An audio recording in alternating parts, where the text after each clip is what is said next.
CSFB article today about Caltrans. You've probably heard of Caltrans talking about I-5 having to replace some of the bridges going over specifically the American River. Seeing that it is 6 p.m., I now call to order the March 5th, 2018 regular meeting of the Transportation, Mobility, and Infrastructure Commission. We begin with the Pledge of Allegiance. Commissioner Sablan, would you like to lead us? Sure. I pledge Allegiance to the flag of the United States of America and to the republic for which it stands, one nation, under God, indivisible, with liberty and justice for all. Thank you.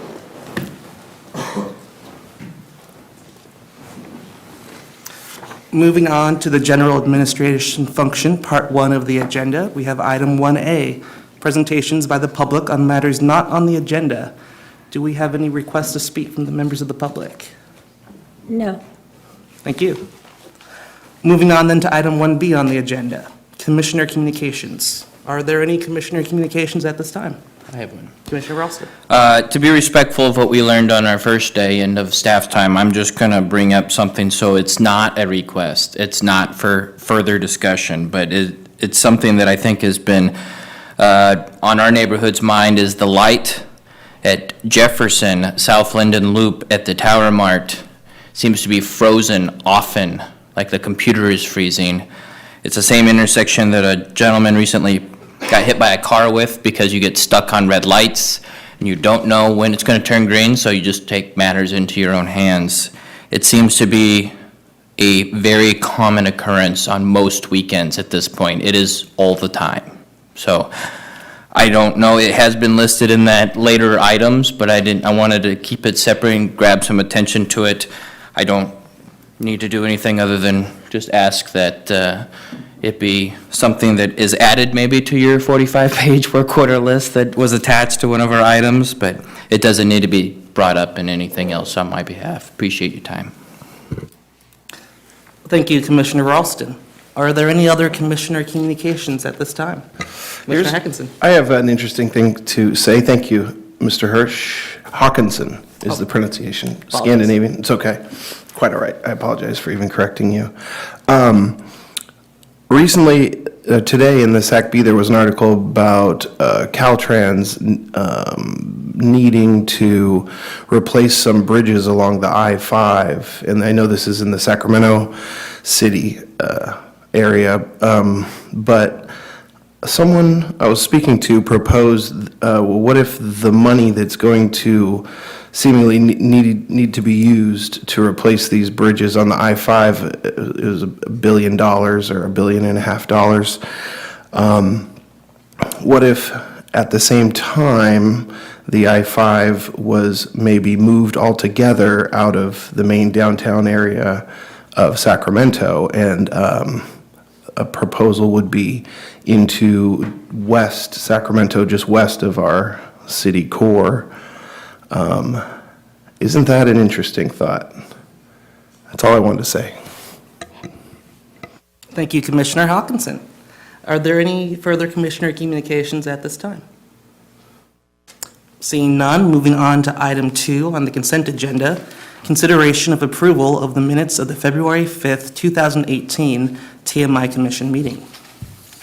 Is there a motion to approve the minutes? Motion to approve the minutes. Motion to approve as drafted.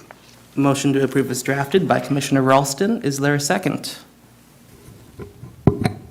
Second. There's a second. All those in favor, say aye. Aye. Any opposed? The ayes have it. The minutes are approved. Moving on to the regular agenda, there has been a request to take item 8 first in the order. So moving to item 8, consideration of an agreement with electric scooter operator Limebike.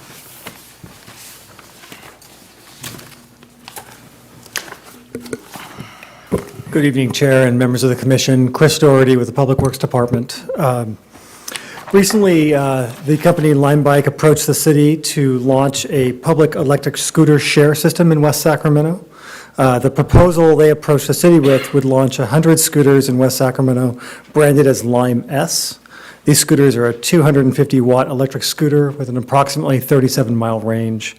The scooters are unlocked through your smartphone application, which users have to sign up for, and the cost to ride the scooters is $1 to unlock the scooter, and 10 cents a minute to ride.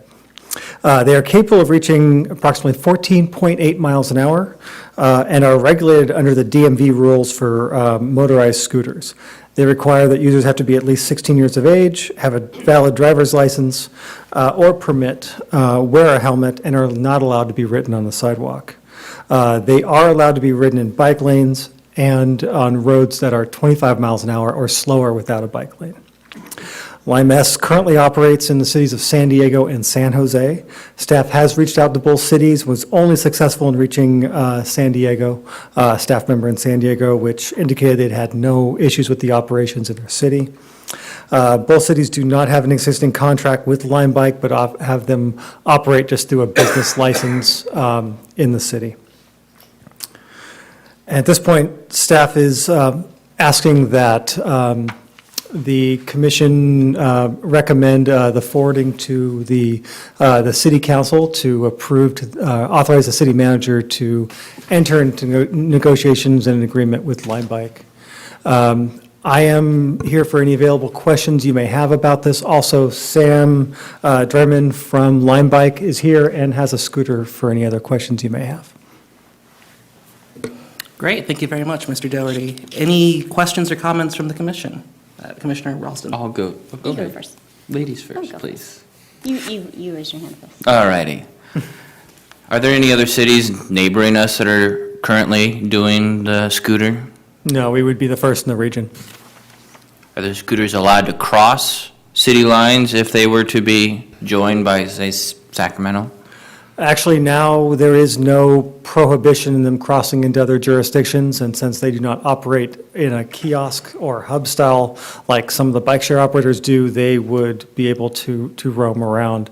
That being said, the neighboring jurisdictions do have the right to regulate them in their own accord. If you are renting them for 10 cents a minute and you can't park them anywhere other than in West Sacramento, are they meant for just cruising town, or are they meant as a form of mobility? They are meant as a form of mobility, but probably have multiple uses. Is there already a place where these stations would be at? So these would not use a station. Hubs? They would be Charging GPS located. stations? The charging would be handled by the company, would pick them up, take them back to headquarters, and charge them overnight and drop them back down. So there will Oh. not be charging hubs. So there could be movable spots. Could they be, They could be parked pretty much anywhere that does not block a sidewalk or a roadway. the 10 cents a minute without having a destination to, can you drive it? Let's say we drop off a bunch of scooters at River City and those people in that neighborhood take it to go to a River Cats game. Great form of mobility, drop it off. Can they stop using it at Rayleigh Field and stop being charged and then pick it up later? Yes. It could hold a charge that long? What if somebody was there and they wanted to use it in the meantime to go to downtown and back, and now it's not available to them? How do they claim ownership without being charged? Yeah, I'm going to let Sam Okay. answer that question. Oh, good evening. Sure. So the way it works is, as Chris mentioned, it's through a smartphone app. So that's how you identify its location, that's how you unlock it, and that's how you lock it back up. In the example you gave, they would ride to a game. They would want to then lock it back up once they're done riding, so they stop being charged. If in the case that someone then takes that scooter and then rides somewhere else, that's sort of the use case that we want to see. We want, when they're locked up, they should be available to anyone that needs to use them. If there aren't enough when the next person opens up their app, then that tells us that demand is not being met.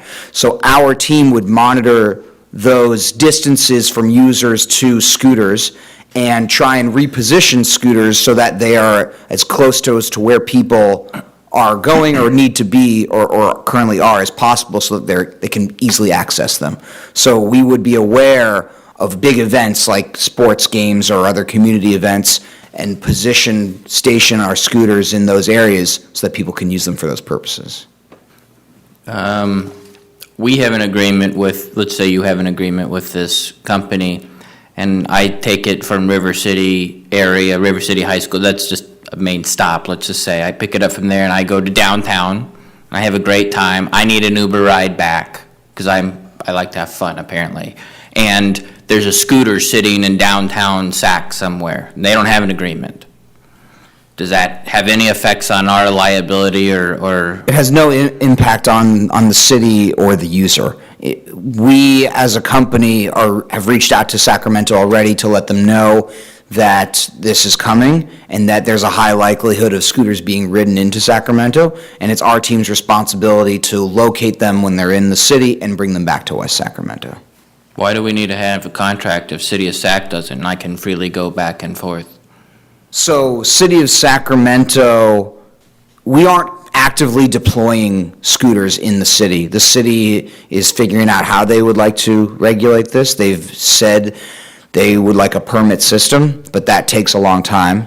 And so the city of West Sacramento feels like it doesn't Less need to red wait. tape. Sorry?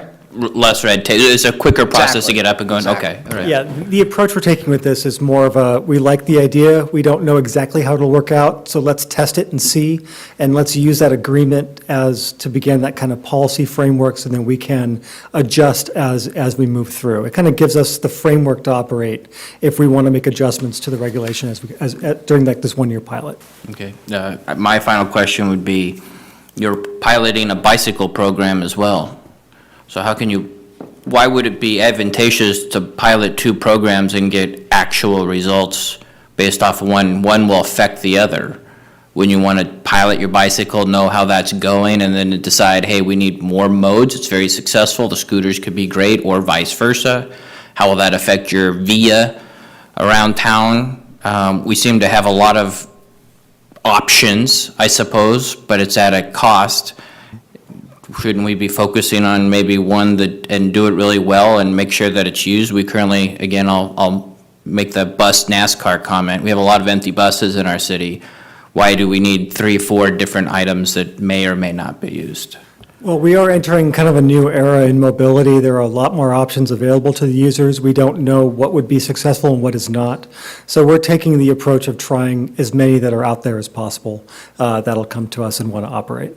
So we're doing that through the VIA pilot, which you'll hear about in a little bit, through this scooter share, which has not, frankly, been deployed in many cities, so there's not a lot of lessons learned yet. So we would like to learn those lessons ourselves. Plus the bike share operator that is coming through on the regional level will do nothing but just add one more mobility option to the toolkit that our residents have. And that's really the approach we're trying to take. I certainly appreciate having the toolkit, the tools available to you, but could too many tools lessen the impact of them where now you're supplementing the cost to have these options instead of putting your eggs in maybe 2 baskets, the bus and a bike, so that when you're spending $500,000 on the bike program pilot, that you know you're getting your $500,000 worth. And I know this one doesn't cost any money to give it a try, if I remember the notes correctly. Sure, there is no cost for I that. certainly like free, hey, we all like free, but I wouldn't be nervous that it would impact your bike, so now you're supplementing a bike program that may be more successful if there were less options. So I think each one of these different elements probably has its own shed, as we'd say professionally, has its own kind of range of how far they would go. And we just don't know what those are yet. I think the VIA definitely has a citywide shed. But the bike share probably has a slightly larger range than these. It may not. We don't know yet. Again, these are relatively new in the environment. So I understand your point of we should, of focusing on one to get data. But at this point, there are so many new operators coming into space, we would like to learn as much as we can about all the options available. I thank both of you for your time today. Sure. Any other commissioner comments or questions? Commissioner Sabia. Well, I had the same concern just of the bike pilot rolling out and bike share going, and there's just the competition, and maybe it was too many options, but it sounds like you thought about that, and, yeah. And can I test drive that? Yes, right now? Yeah. Yeah. No, I'm just kidding. Other commissioners, any questions or comments? Yeah, I was just curious, so the image in attachment one, and obviously the scooter over there, is that the exact same scooter that'll be piloted, and then, so it is, and then the other question would be, are there other versions, models, that sort of a thing? And I guess what I'm getting at is, maybe people who can't stand for a prolonged period of time and need, a seat, something like that. And I don't know if that impacts DMV issues either, if that changes the, categorization of what it is, so. So this is our first version of our scooter. It's what is currently in San Diego and San Jose. It's what we would be bringing here. We are known to iterate on our products quite quickly. So we started off as bike sharing, and we had multiple versions of bikes come out in the last 8 months. And now while we introduced our electric scooters, we've also introduced electric assist bikes, similar to what you guys are piloting here with Jump. So we have those mobility options, but because Jump is already going to be here, we're not bringing that to the city. We are bringing scooters. Sorry, one more. Can you just briefly describe what users are saying in San Diego, for instance? Yeah, I'm happy to. So we have about 200 scooters in San Diego, and we actually have all three products there. We have our scooters, we have our electric assist bikes, we have our regular pedal bikes. Our regular pedal bikes average out to about 1 to 1.5 rides per bike per day. Our scooters are averaging 8 to 10 rides per scooter per day, with, I guess that's 7 to 8 times fewer the number of them in the city. So we're seeing extremely high ridership, and very popular, people want more of them. So what we're trying to do is anticipate some of the concerns or issues that you have raised, and that we're seeing in other cities, and implement them into the markets that we're going in. Thank you. Any other comments or questions? Thanks, and thanks for the presentation. My question is more along the lines of just getting my head around it. So you take the scooter. There's not really a kiosk like the bikes have. So, say we're going down West Cap. I'm stop at McDonald's. Go get something at McDonald's. I say, yeah, I'm done. Log off. I walk away. There's a scooter just hanging out at McDonald's. And then, okay, go down another block. Maybe there's a scooter just hanging out at but that's really not tied to anything. And then all of a sudden we have I'm not saying that we're going to have like a rash of scooters that's going to be littering the neighborhood, but I'm just trying to get my head around it just being left there, and the opportunity for bad actors to do something with the scooters, or for those to be kind of pushed into the roadway, kind of those kind of concerns. So, because there's not a place for them to be when they're done being used. What kind of concerns, especially as I kind of talk it through, just scooters, somebody just tossing it into the roadway for no reason. So those are some of the questions we actually want to answer to the pilot. We just, quite frankly, don't know. And so they do mirror some of the same concerns that were posed around dockless bike share systems when they came about. Some of those issues have not been foreseen as much as we thought they would, but quite frankly, these could be, to use your example, thrown in the roadway, but so could any number of anything else that exists on the street right now. So I don't foresee that. Right. I don't foresee that really happening any more than anything else happens. Yeah. But again, these are the idea of this pilot is really to gain that information about how these things work with a relatively new mobility element in the environment. Okay. Thank you. I'd also add that because we do the charging, there's no charging station in public, so we will have a local team, we hire locally in all our markets to actually go and find them and recharge them ourselves. So first of all, if they are strewn around, we will pick them up on a 1 to 2 night basis. Second of all, we also have a 1-800 customer service hotline that's open 24/7 that's printed on the scooter. Any of you guys, law enforcement, anyone can call and report that, and that's fed to our local teams. And we also have an email address that's a support line that anyone can email. So we anticipate them, we see that in other markets, but we also have instituted as many measures in place as possible to address it. Great, thank you very much. Any other comments or questions? Then I have a couple questions of my own. I want to start by saying thank you both for your presentations, and I think it's very exciting to see a potential multimodal future here in West Sacramento. Though I do share some of the concerns of my fellow commissioners, I hope it doesn't cannibalize one another as we go about it. I have a couple questions about how the scooter operates, and then about the agreement between the city and the scooter company. So in terms of the scooter operating, it sounds like the Lime Bike employees will be picking up these scooters nightly or every other night to recharge, depending on wherever they're located, either here in West Sacramento or across the river. When the employees then return the scooters, are they returned to the exact location, to certain locations?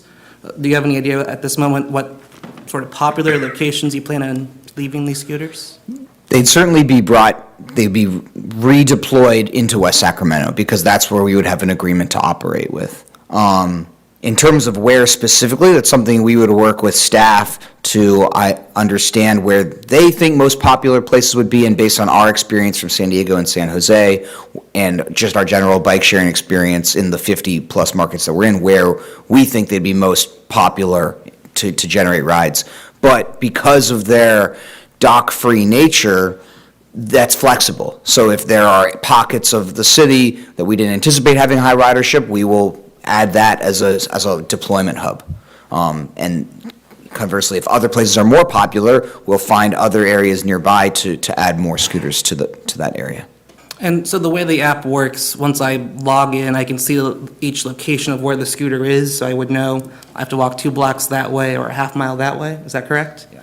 And on the app, are you also able to see how much charge is left on a scooter? So for example, if a scooter's been used for 5 hours that day and maybe has only 1 hour of juice left in it, would I know I'm getting a relatively low charged scooter compared to a fully charged scooter? So each scooter has a speedometer and a battery sort of meter.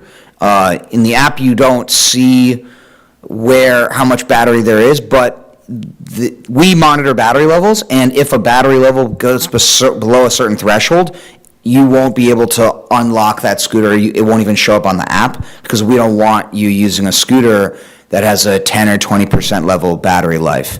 And so if you are using a scooter that's, say, maybe 30 or 40%, you would see that in the battery meter that's on the physical scooter itself.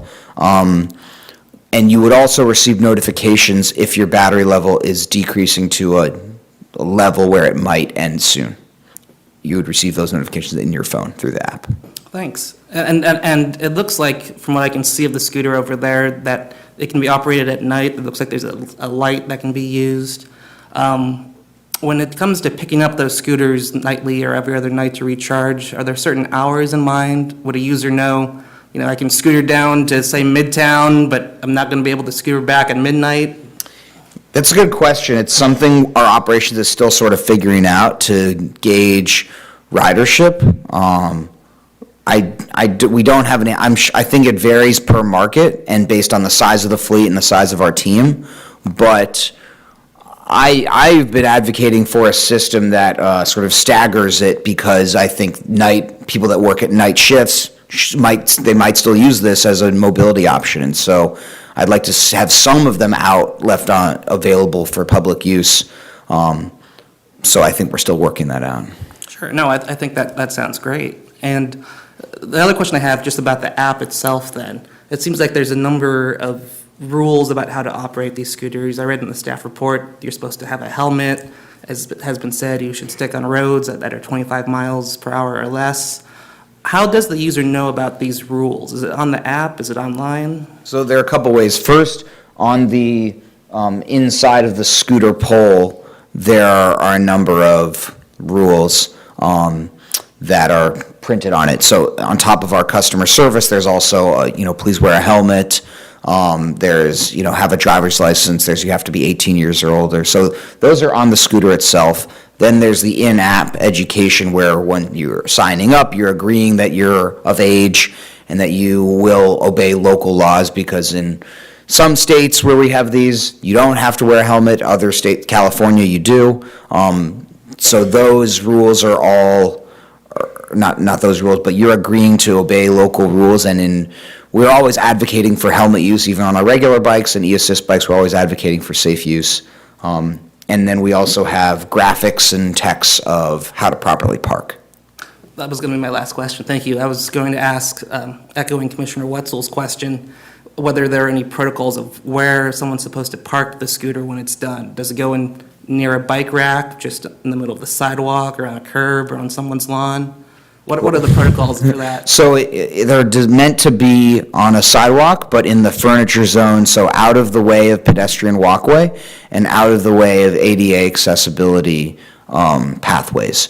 So that furniture zone's typically on the side of the sidewalk that's closer to the curb, but not blocking curb ramps that are on street corners, and of course not blocking any sort of ramps or doorways or entranceways of any kind. That's the sound it makes when it's powering down, because it's been idle for too long, and it makes another sound when it's powered up that I will have to do to wheel it out. Excellent. Thank you very much.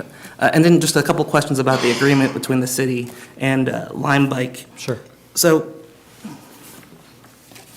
it seems the agreement that there's no cost to the city to have Lime Bike operate its 100 bikes in the pilot project, and that the city isn't liable for any either damages to the Lime Bike scooters or any damages to property or injury to others. Is that correct? That is correct. We are held indemnified throughout the contract. Perfect. Is there any revenue sharing for this operation, or is the intent of this operation, there's no revenue at this time for the city, it's just a pilot project to see the usability of these Lime Bike scooters? That is correct. There is no revenue to the city for this. The one thing the city does get from this is the user data, the trip data that goes along with it, which will help us, as we go through our planning efforts, realize, where people are moving with this type of element.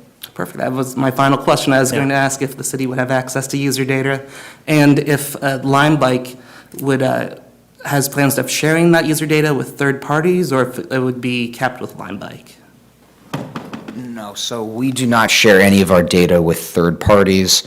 We don't share any personally identifiable information with anybody unless government mandated. So we have had some cases where law enforcement's given us warrants, sent us warrants in order to get information on vandalism or theft issues, and only in those instances do we share personal information. Otherwise, the data we do share with the city is all anonymized trip-related data, so origination points, drop-off points, heat maps of routes that are taken. Thank you. That's all the questions I have. Are there any final questions or comments from the commission? No. Then, seeing the agenda item, is there a request for action, or was it just a discussion item for today? It's a discussion item, but just a recommendation to move on to council. In that case, is there any motion by the commission to recommend the agreement with Lime Bike be recommended to city council? So moved. Is there a second? I'll second. All those in favor, say aye. Aye.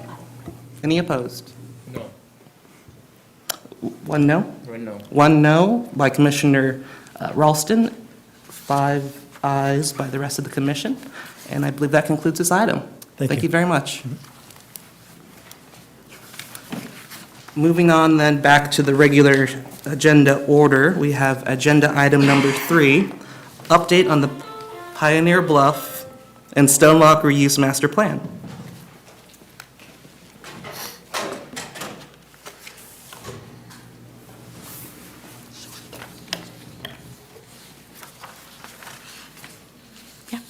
Good evening, Commissioners. My name is Katie Yancey. I don't normally present to this commission. I am in the Economic Development Department, the Senior Program Manager. I spoke to you all in September about some work that was being done in Pioneer Bluff. You had some questions about some interim improvements that were occurring along South River Road. I'm bringing to you tonight a pretty lengthy, I apologize, but I will be as brief as possible, update on where we are with the Pioneer Bluff Reuse Master Plan. It's a follow-up to an item that I presented to this commission in May 2016. So with no further ado, let's begin. So the Reuse Master Plan was funded by a Strategic Growth Council grant. We received it in 2015. It was basically money to go implement the 2014 Pioneer Bluff Transition Plan. It's not a specific plan. So what that really means for this commission is it's really a series of recommendations on how to reconcile certain existing planning documents that are there for Pioneer Bluff and Stone Lock, or to daylight issues that are there, and it basically culminates in a series of recommendations. So it's a compilation document that really talks about, this is the due diligence, we ran these issues to ground that came up in like the general plan, or that have come up in like the Southport Framework Plan, the coordination activities that we've done on things like the Broadway Bridge. It's really meant to be a sort of a holistic guide and sort of saying, okay, now that we know where we want to go, how do we think we might get there? And it has to be approved by council in July 2018. So we're here to kind of update you before we start doing our planning commission and city council workshops for approval in July. So at the previous commission meeting that we had in May 2016, we talked a little bit about the structure of the reuse master plan. The coordination activities that we summarized were with rail relocation. We were also doing coordination activities with West Safka on levee improvements. And then we were also coordinating with the Broadway Bridge team and providing crucial inputs into the Broadway Bridge team, which is part of the reason why I'm here today. We presented one of those inputs to the city council in January. The transition plan's proposed content deals with a lot of things that this commission is typically involved in. So backbone infrastructure, a mobility network, and riverfront urban standards. When we came to the commission, we made several recommendations, and the commission approved all of those recommendations. The first and foremost were we had 5 or 6 policy objectives that are outlined in the staff report and kind of crosswalk with the adopted general plan about what the mobility network should do. And they were sort of metrics about this is what it should accomplish, this is what it should achieve, this is how it should be measured in terms of its success. We talked about some of the regulatory frameworks that constrain what we do and also offer opportunities to move away from the traditional way that we've done CEQA. Even though we're not doing CEQA with this document, it kind of anticipated what that would look like. And then it also talked about using urban standards that were created in Washington and the Bridge District and bringing them down Pioneer Bluff and Stone Lock. So since that information was presented to you in May 2016, we've presented to other advisory commissions, the Parks Commission, the Historic Commission. We've presented to the Planning Commission. We've also presented to the West Safka Board a lot of the due diligence that we've been doing in Pioneer Bluff and Stone Lock. The general plan has also been adopted, and a lot of the policy objectives that we talked about with this commission were included in the general plan. We worked closely with planning to make sure that that language actually made it into the general plan. And we've sort of expanded the footprint of, I should say, of the reuse master plan. So now it's 4 volumes. Originally it was 3. And the biggest addition is this conceptual investment strategy, which has now made its way onto the council strategic agenda. So one of the top prior policy items for 2018 is the Pioneer Bluff and Stone Lock Riverfront Investment Strategy, which is what the conceptual investment strategy is. That is effectively an action plan that takes us through 20 years worth of phasing. It says in 5-year chunks, these are the things that you need to get done to get to the vision. It has a 5-year CIP. And more importantly, we've developed a team across all the departments that are working on trying to strategically and intelligently plan our regional planning projects. So we're really looking at the Broadway Bridge, the Enterprise Bridge, rail relocation, at the same level, at the same time, to make sure that we're getting our biggest bang for the buck and that we're sequencing these projects in the right order. And so some of what I'm going to talk to you about today is reflective of that work that we're doing to sort of bring those large regional projects like the Broadway Bridge and rail relocation into the work that we're doing. So really understand the implications of those projects. So we have lots of challenges that we're trying to sort of sort through, lots of deindustrialization challenges, courtyard relocation, tank farm relocation. Our big challenges that have to do with the work that's under this commission's purview, it really has to do with reconciling all those policy documents. And so this little grid that you can't see very well, but it's going to be in the reuse master plan, is basically our unreconciled base. And it tells us this is all the information that you're getting from the various planning documents. They don't all speak to each other, and so part of the work that Jason and I did together was to try to translate those documents and come up with a new street grid that reflects the general plan vision for Pioneer Bluff. And the staff report talked a little bit about that process that we went through with the city council. So we ended up with a recommended mobility network in January. Jason and I presented to the city council 4 alternatives for 4 different ways to effectively reconcile, excuse me, those policy directives, as well as, pardon me, I'm getting over cold, as well as a way to sort of maximize the development potential, how to implement that vision. The council gave us direction. They conceptually approved the drawing that you see in front of you. It effectively brings that street grid that's in the Pioneer Bluff and Washington neighborhoods all the way down into Stone Lock. This concept of a street grid that focuses on compact, walkable development is very bicycle and pedestrian friendly. That's in line with the policy objectives that this commission approved in 2016. I should note that this was developed almost entirely independently of the Broadway Bridge.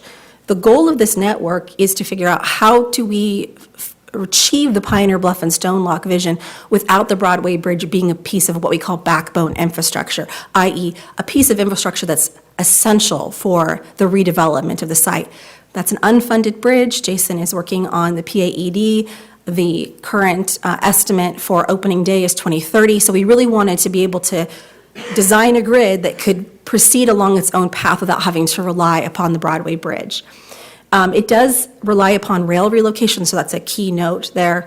But we think entirely put together that this is the best balance of making sure that the urban pattern that's expected with the vision is achieved, and at the same time really recognizing that there is a lot of traffic demand for South River Road, that Southport has come to expect that that road with the Mike McGowan Bridge is a great way to get into downtown and will continue to be a great way once the Broadway Bridge is constructed. So we recognize that, and we sized South River Road as an arterial instead of as a collector that's in the general plan for this work. An accompanied image that went with the recommended mobility network was this layered network. And this layered network is really a way to sort of say, who are the users of these streets? So the previous document is this classic street classification. How big is it? How many cars is it expected to handle in a day? That's really just focused on the automobile. The combined layered network is focused on all the other users: transit, bicycle, pedestrian.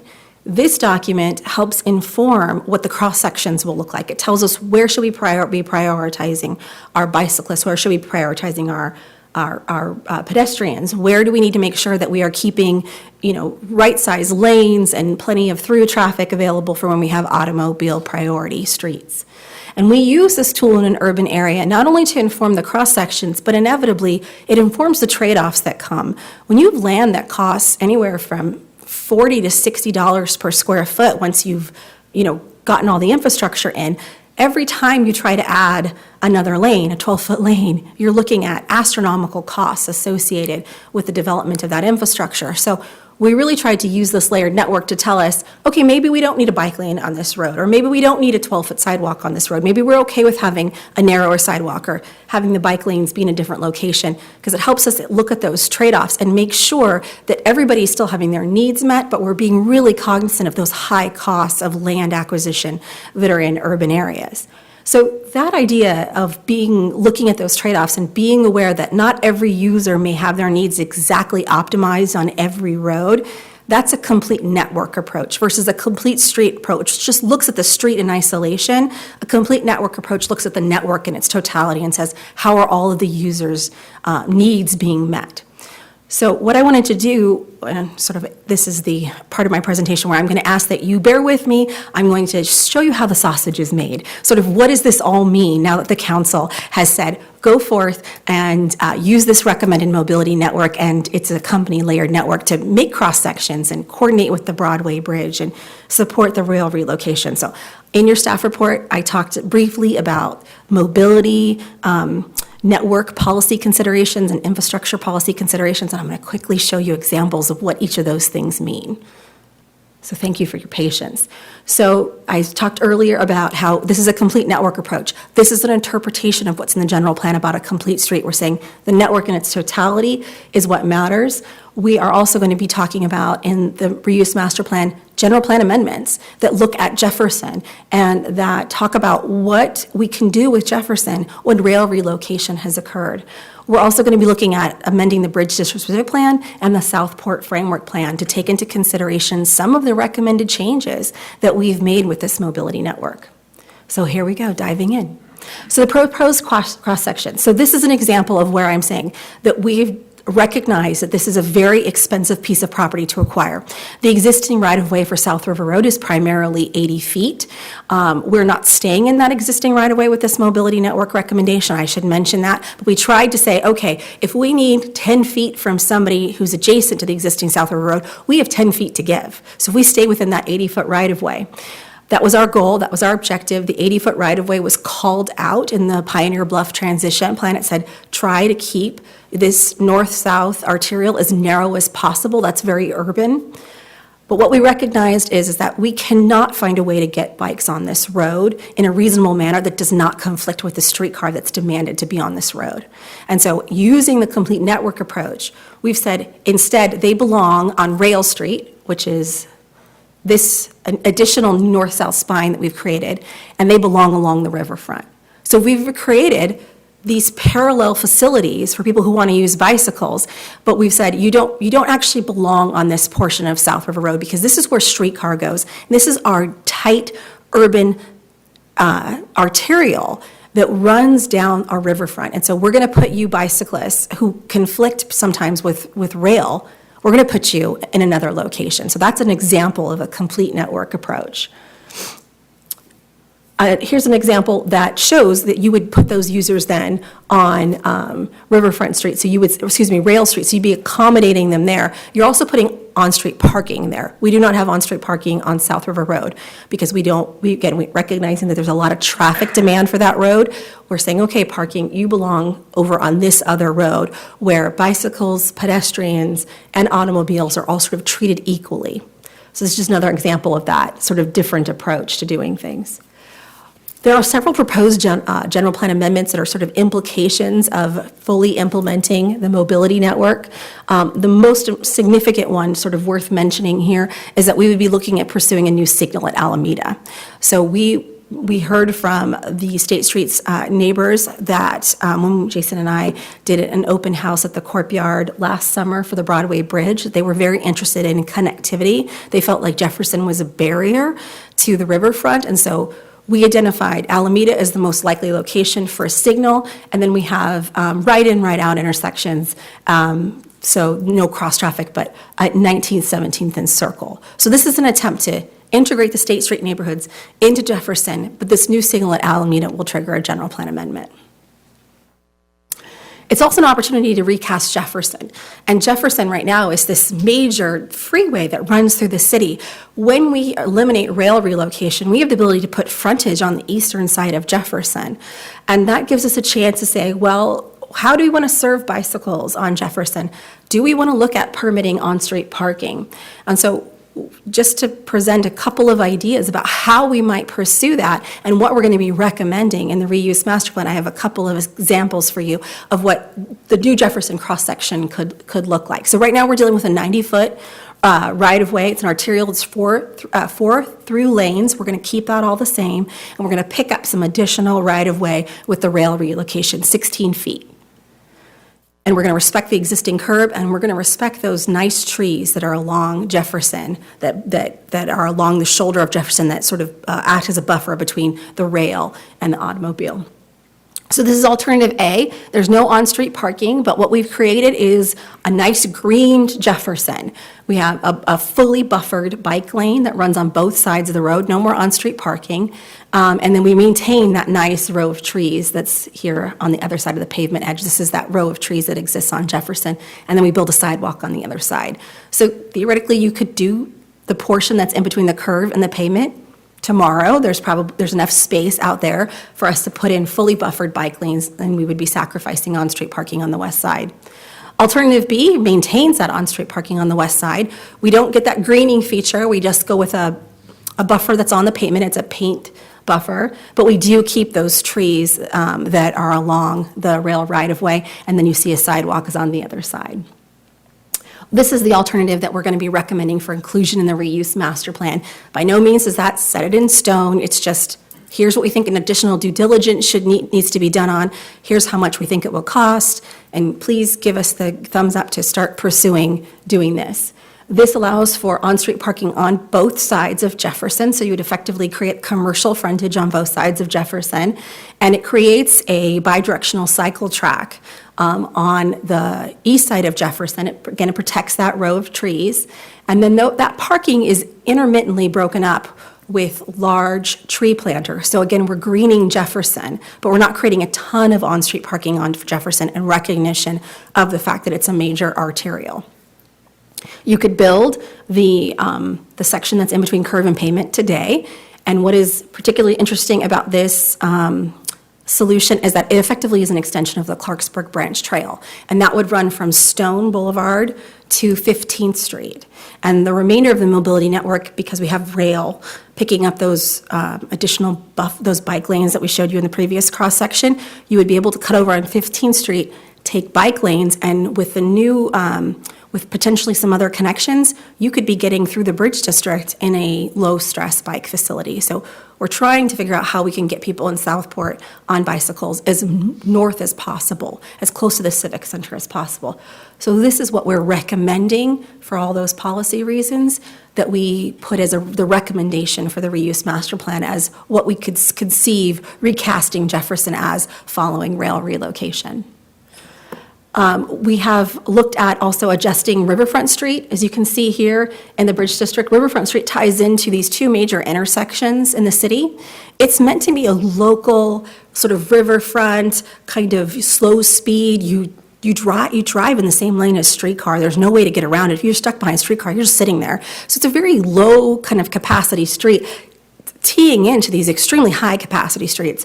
So in the work that I've been doing with Jason at the Broadway Bridge, we've recommended moving Riverfront Street to the north and creating a new road that would connect into 13th Street in the State Streets neighborhood. This would require a Bridge District-specific plan amendment. This is one of the recommendations that we would be making in the plan. Rail Street's even a more interesting dynamic in terms of creating additional connectivity. This is the regulating plan from the Bridge District plan. I just highlighted two areas. Rail was just teeing into 15th Street. It just didn't function very well. So when we started working in Pioneer Bluff, we said, we'll fix that. That didn't work really well in the Bridge District's plan. This area here also says, do a one-way that's directly adjacent to the off-ramp. We understand that Caltrans does not like these kinds of facilities and is very unlikely to permit them. So we said, well, let's see if we can fix that solution too. And so we've come up with two potential adjustments to the Rail Street alignment, and we're in the process of doing a technical memo for those. So this is one of our alternatives. It brings Rail Street into that road that's at Ironworks now. So effectively, you would be able to ride your bike up Jefferson, get over on rail, ride your bike up rail, and then you would be at Tower Bridge Gateway in Ironworks at this situation, and then you would go over, and there's nice bike lanes that are on Tower Bridge Gateway, and then you would connect over at Grand, and then you would be in the Civic Center. An even more direct route is the one that you see here, which brings rail up and it actually creates a new intersection at Tower Bridge Gateway, right at the landing of the off-ramp. So when it comes down, we create a new intersection, and then that would connect to Merkley. It would be the most direct connection into the Civic Center.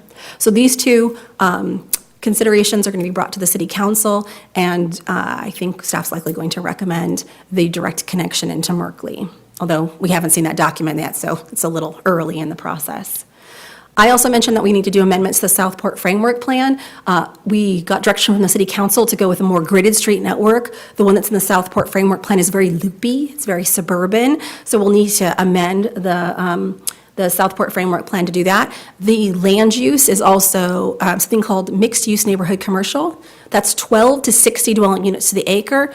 We're going to propose to up the floor, make it something closer to like 2025 in recognition of this urban street grid system. Locks Drive is another interesting dynamic. This connection, which is at the Bridge Plaza, it actually is a new connection that would connect Lake Washington to Jefferson. The Southport Framework Plan lists that as a collector. We're recommending downgrading that to a local so we don't get a lot of cut-through traffic. I don't think that road's designed, the one that comes off of West Bridge Plaza, it's only 40 feet wide. It's not designed for that kind of traffic, so we're going to recommend downgrading that to a local. We're also going to recommend looking at a new bridge across the Sacramento River. The Sacramento River crossing study that was done in 2011 contemplated a bridge in this location. With streetcar coming down Mike McGowan Bridge and effectively dead-ending here, a bridge in this location is an opportunity to have transit cross the Sacramento River and go into Upperland Park, into the marina. If we don't have support for that, we also think a bike ped bridge connecting Miller Park to these hatched areas, these are open space and park areas. Effectively, this is a rendition of the Central Park concept that was adopted in 2003, that I've been working with Tracy Michael on the Parks and Open Space Master Plan. We're effectively recommending an additional crossing in Sacramento. So Locks Drive could be redesigned to end at a bridge. It could either end at a bridge that allows for transit to occur, across it, so bus or streetcar, or we could design really enhanced bicycle and pedestrian facilities to come to this pedestrian crossing and bike crossing. So that's all of the mobility, that's examples of all the mobility kind of policy considerations that we have moving forward. The infrastructure, I'll just go through really quickly. So when I presented to the commission in 2016, we talked a little bit about the coordination that we're doing with West Safka. We have completed the levee setback analysis in Pioneer Bluff and Stone Lock. We know where the theoretical levee prisms are. We've even begun work on a trail, and the City Council took action in February to approve the CEQA for the construction of this first phase of a trail that would connect from here to here, and you can see it in the green. For Pioneer Bluff, the setback is an interesting dilemma, and so we're going to be making recommendations about how to proceed for that. For this commission's understanding, the existing documentation that's been done by West Africa and the federal government suggests that we go through a slope flattening exercise, which effectively removes all the existing vegetation that's in Pioneer Bluff and pulls the levee back about 30 feet. And we're not sure that's in line with what the other objectives are with those trails that are out in Pioneer Bluff. And so we're going to be recommending looking at a different flood protection solution. We're also going to be looking at interim streetscape improvements. So the area that's circled in orange, we're going to have some preliminary engineering done and cross-sections and layouts for some interim improvements that can occur and South River Road. We're also going to be doing some similar interim improvements on Lux Drive. That's to make that trail project work better with Lux Drive. Lux Drive doesn't work really well with that trail project, so we're going to be designing some interim improvements along Lux Drive to do that, and we'll have cost estimates. We'll be including that in the reuse master plan. I'm sorry for these crazy diagrams, but we did a baseline assessment of the utilities, and we found that both in water, sewer, and storm drainage, there's actually some existing capacity in Pioneer Bluff. So Pioneer Bluff could have some projects go vertical. Unfortunately, all that existing capacity is in roads we plan to move. And so for this commission's purview, we just wanted to make you aware that there is existing capacity where our plan with that mobility network that the city council approved would effectively eliminate any of that existing capacity from being used for future development. So we're clean and scraped. We're starting over brand new with new infrastructure. And the reuse master plan will include those programmatic assessments and cost estimates. The last thing that I wanted to preview for you in terms of these infrastructure policy considerations is that this bulkhead structure exists at the Stone Lock facility. It can be seen from the Mike McGowan Bridge. The current federal recommendation is to fill this area in orange in with dirt and effectively forever separating the Sacramento River from the Deepwater Ship Channel, so they would no longer be hydrologically connected. That is a $44 million dirt project that the Corps has approved in the general reevaluation report. We went to Greg Fabian, the flood protection manager, and said, can we look at a different solution that looks at co-benefits like water quality in the Deepwater Ship Channel, or recreation reuse, or even historic preservation? Those used to be operable locks. Maybe we should look at doing something that speaks to the fact that these are the only navigation locks in the state of California. We presented that idea to this commission. Some of the commissioners were concerned that we were going to create a wild goose chase of crazy costs, and we're proud to say we did not. In fact, we identified a $40 million savings. I'll just let that sink in, a $40 million savings. So the Corps' suggested solution is $43.3 million. If you put pipes in, it would raise the cost by another $1.5 million. If you retrofitted the sector gates, the eastern ones, made them available for flood protection, they would also be able to be opened periodically for water quality. You could open them periodically for fish to get, migrating fish out of the Deepwater Ship Channel to get in, and that would cost us $4 million. We're going to be presenting this to the WSAFCA board on March 15th, and we're hoping that the WSAFCA board agrees with us that this is a great cost savings and a great opportunity to reuse this facility in a really meaningful way. The results of this report are also being shared with our Parks Department, and they are working with us on an adaptive reuse of that facility, and I will be presenting that information to the Parks Commission tomorrow night. So that concludes my very in-depth presentation. I appreciate your patience as I went through all those slides. This is a summary of all the draft recommendations that were presented to you this evening. So we're going to recommend that we use the complete network approach. We're going to recommend that we pursue a new cross-section for Jefferson and that we implement the very first phase. We're going to recommend that we implement interim improvements at Locks Drive and South River Road. We're going to pursue all those amendments that I kind of walked you through, and we're going to continue to coordinate with WSAFCA, looking for the best flood protection solution that best supports our urban vision for these areas. I thank you so much for your time. I'm ready to answer any questions that you have, and thank you again. Well, thank you very much, Ms. Yancey, for the very informative presentation. Are there any questions or comments from my fellow commissioners? Commissioner Wetzel. Thank you. That was really informative, and I appreciate you coming and talking to us about it. I had a couple of questions. When you guys had the town hall in the State Street area, what was the appetite for the elimination of street parking along Jefferson? Was there any concerns?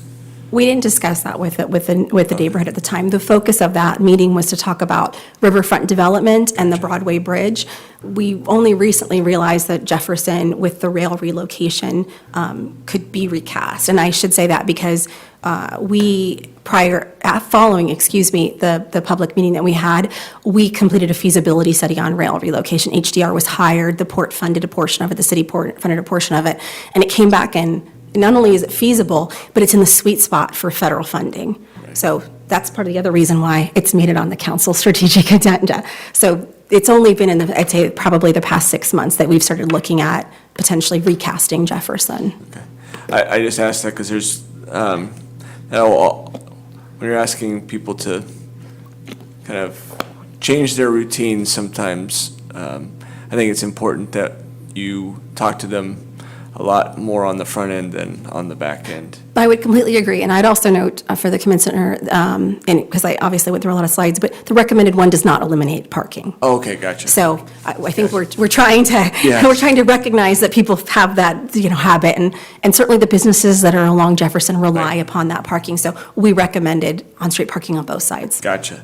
The other thing is the one street that had no bike use, but it had the streetcar lanes. Is there any concern because of the streetcar, there's going to be high visibility to that area, and people want to, cruise on their Land Cruiser or whatever down that street in a place where those bikes are not, they're not supposed to be on. So is there any reconciliation about kind of making a great street visibly and then cutting off the ability for somebody to experience it on a bike? That certainly is a concern. That gets to the trade-off discussion that I was alluding to when you take a complete network approach versus a complete street approach. That's part of the reason why we also recommended the Jefferson alternative that has the cycle track. Right, but I guess my thing is what we think would be great for them to use an alternative. People, human nature will go, but this is a high visibility thing. My favorite little coffee spot's right here. I'm going to ride my bike down this street to get to it. I understand what you're saying. I think the reality is that if we designed this street network so that everybody could do everything on every street, we wouldn't have a lot of development potential left to pay for the streets that we're trying to build. So I think this is one of those trade-offs, and I don't know that there's a right answer to it. I think you go and you try to do the mental algebra of how do I make these things work together, and you hope that you get it right. And that's part of the reason why I'm in front of you this evening is I hope I got it right. I hope that the Class 1 facility on the riverfront is way more attractive than riding down a street with streetcar. And I hope that the cycle track that we're proposing on Jefferson is way more functional than riding down a street without a bike lane. And I'm hoping that the connection that we're proposing to the Civic Center on Rail Street is a lot more, utilitarian. So I'm hoping that I get all those users satisfied.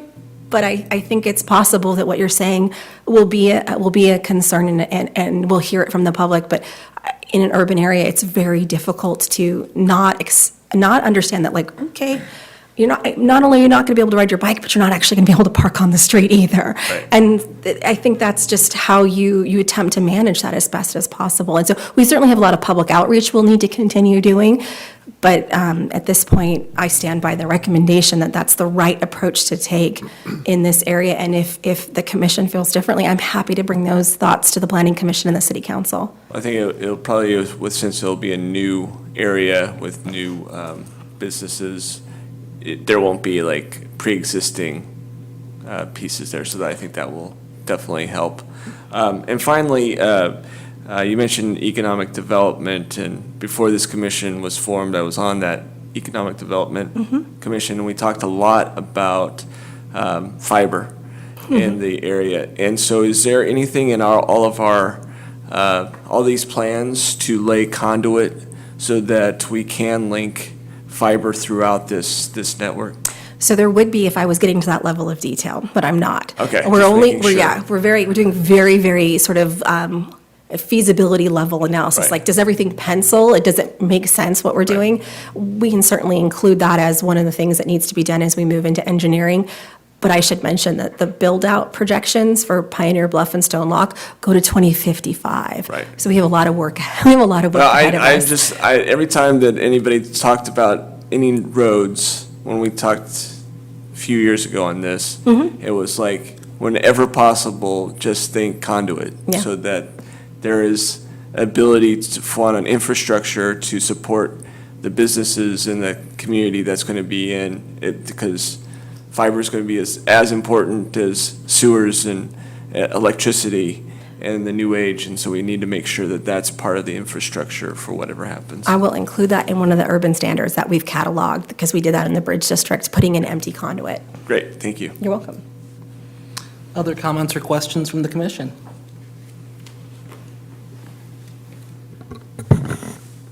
Did I hear you correctly? You said this was going to be done in 2055? That is the correct estimated full projection date, yes, for Pioneer Bluff is 2055. Is the new road structure and all the roads around it, is it mixed use? Is it residential, commercial?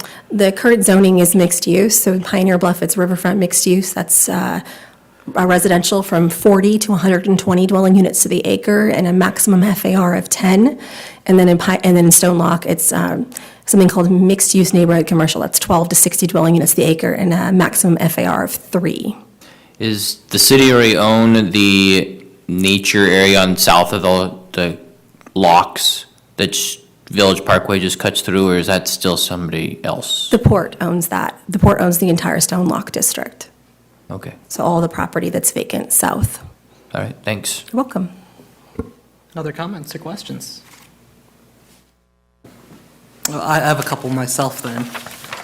So I like the idea of the complete network approach over the complete street because I do think that practicalities limit certain streets being completely multimodal. I drive South River Road every day to and from work, so I have a hard time envisioning squeezing everyone on there, pedestrians and bikes and streetcar and buses and electric scooters and normal cars. So I understand that. And I like the idea, looking at attachment 2 in the staff report, the layered network.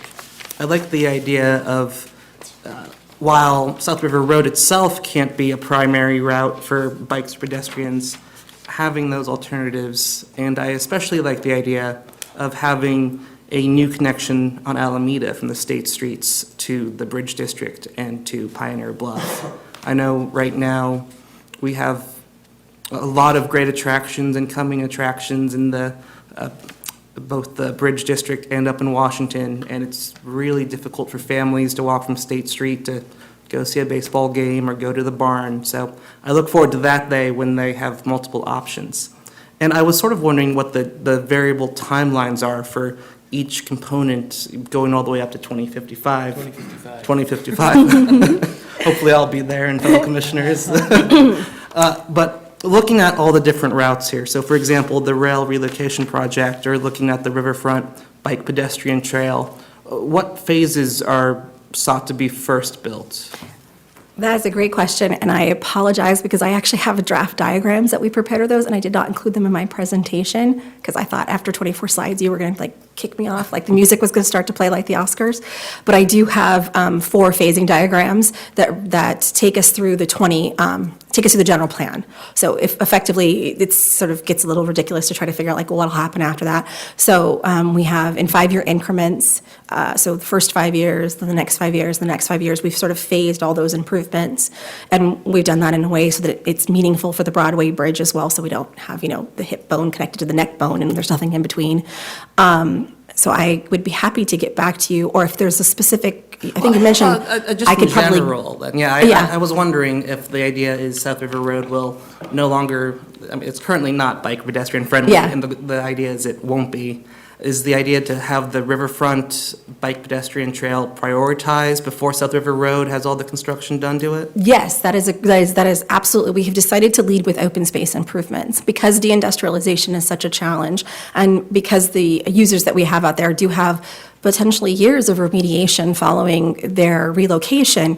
What we've said is, we can really do something with Jefferson because that rail corridor, once the rail relocation has happened, is not that contaminated. We could do something like that with it. And the same thing, the riverfront. Once we see those riverfront users start to begin to go away, we can probably put in surface improvements for the trail connectivity. So I think you're going to see that the first, I would say generally, you'd see that the first 10 years worth of work in Pioneer Bluff are really focused on public accessibility, parks and open space improvements, and flood protection improvements. So a lot of the backbone stuff that can get people to spaces that are not available to the public right now, we're going to be working on that first, and then little by little sort of nibbling from the outside, from the outside in terms of the street network. Great. So the timetable then for at least the Pioneer Bluff connecting to the Bridge District portion of the Riverfront Trail is within the next 10 years? I 5 think years? if I recall correctly, that is the time frame that we put in there. The only obstacle to that is Buckeye. Buckeye has tanks that are immediately adjacent to the location of where the levee is. In fact, several of the users out there actually have encroachments in the levee prism. And so it depends on how we would coordinate with West Africa. I would mention that because it's high ground, it's sort of the last levee improvement that will occur. And typically, these types of O&M corridors that we use as trails, they occur when West Africa goes, or the federal government goes to focus on that levee. So we're hoping that that'll happen in 10 years. Great. And then just a question about the South River Road diagram, since I didn't have it in the staff report to fully read. So the idea is it'll be primarily for personal vehicles and transit, such as the streetcar. Does that involve widening the current road, or would it stay at the current sort of two-lane only? So the mobility network that was approved by council actually moves South River Road, and right now it's in an awkward curve, and so we straighten out that curve and we create more uniform blocks along the waterfront. So the ideal urban size for a block is like 200 by 200. That's a nice footprint. You could get a parking garage really easy in that. So we've tried to create park blocks that are along the waterfront, so you have your promenade improvements, and you have the real line South River Road, and you've got about 185 to 200 feet in between. So you're really, to the Commissioner Wetzel's comment, you're really close to the waterfront. You only got to go 200 feet every 400 blocks to get to that water's edge. So that's been the approach. So unfortunately, because South River Road is relocating, it kind of comes at the tail end. It kind of comes after everything has been scraped and cleaned, but that's why we wanted to bring to this commission's attention that we are planning on doing interim improvements. Those have not been designed yet, and if there are any comments or concerns or wishes or desires, this would be the time. I'd be happy to take them about interim improvements, because I am working with AECom on those designs right now. They're very preliminary, but I am working on them, so if there's any lighting seems to be the thing that I keep hearing every time I ask that question. So beyond lighting, if there's anything else, I'd be happy to take comments on that as well. Sure. Real briefly before, just my personal suggestions for the realigned South River Road, since I do take it every day to and from work, and I know that the existing South River Road is already fairly crowded during those commute times, and with the new Liberty development that will be coming up, I can only imagine that the volume on the road will increase possibly significantly. So whatever interim improvements could be made to South River Road to expand capacity, and I know it's physically limited, I do hope that's something that the city staff will keep in mind, though. If I may offer, then one of the issues that we have with the road alignment is that over the years, people have encroached into our right-of-way.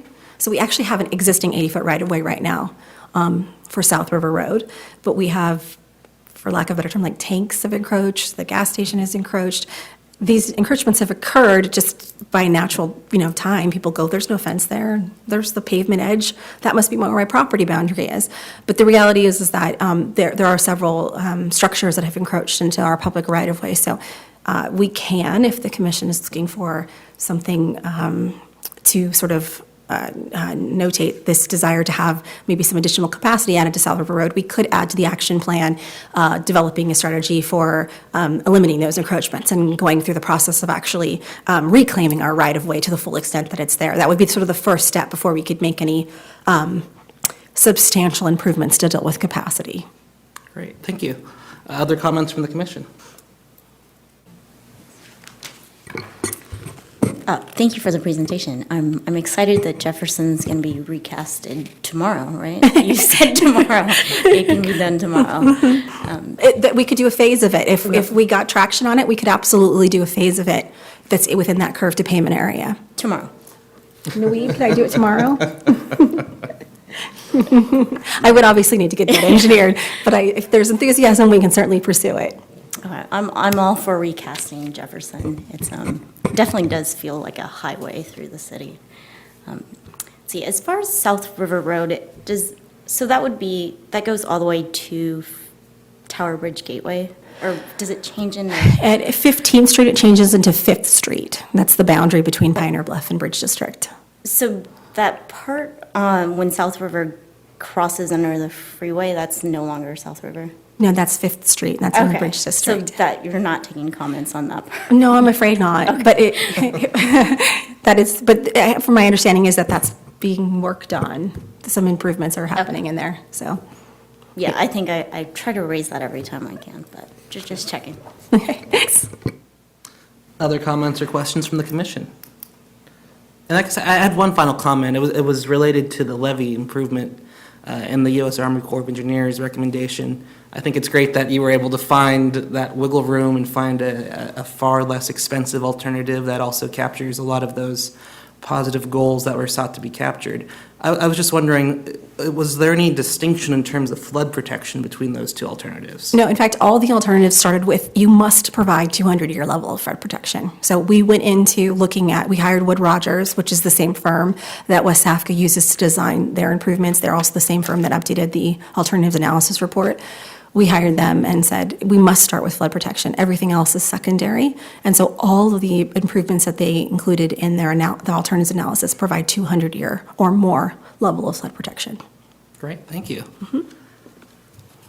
If there are no further questions or comments, I would like to make a motion to amend the plan to capture, to recommend that the city do its best to capture any encroachments that have been made on its property in the past, and to have city staff submit a report of all comments from commissioners on this item to the city council when it does its presentation. Is there a second? Second. All those in favor, please say aye. Aye. Aye. Any opposed? The ayes have it. Thank you very much. Zooming through the agenda then to item number 4, consideration of Traffic Committee Quarterly Project Recommendation Report.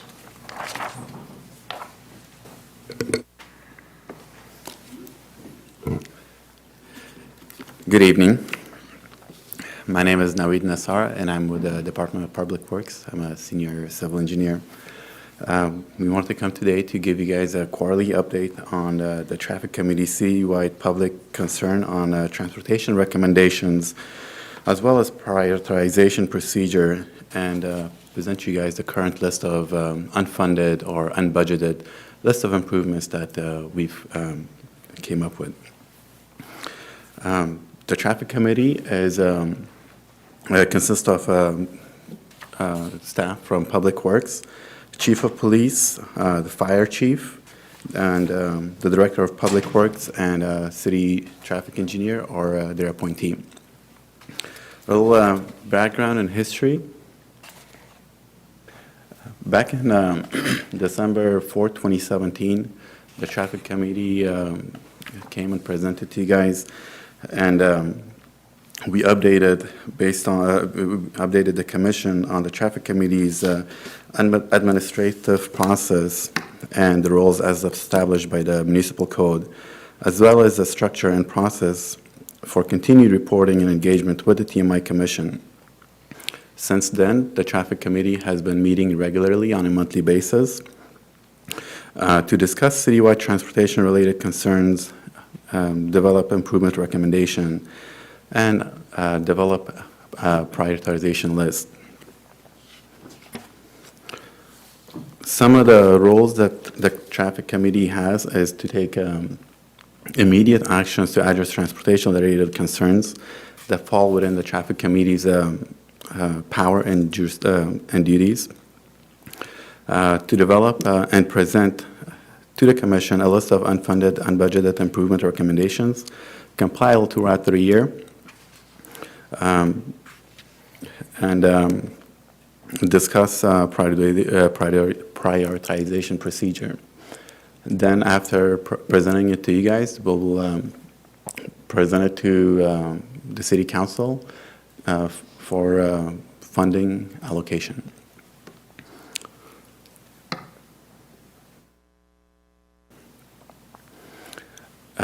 Throughout the year, we summarized a number of complaints that we received through multiple resources, including the West Sacramento Connect, which is our online services, phone calls that we received over the phone, emails, direct public concern that they expressed to us verbally, as well as staff recommendation or some stuff that staff sees and brings it to our attention.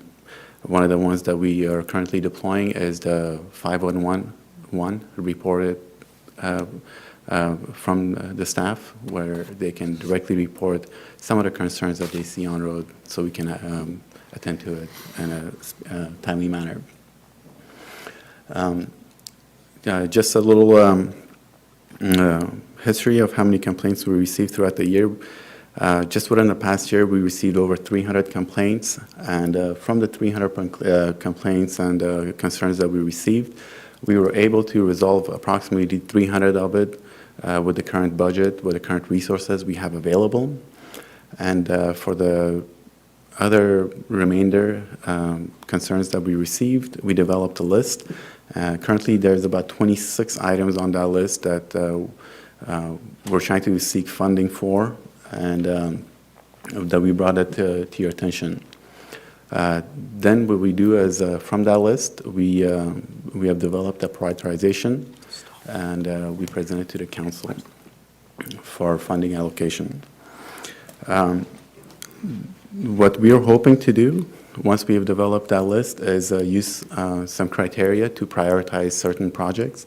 That criteria will be based on safety, severity, operation, multimodal mobility and access, environmental impact, and system and preservation.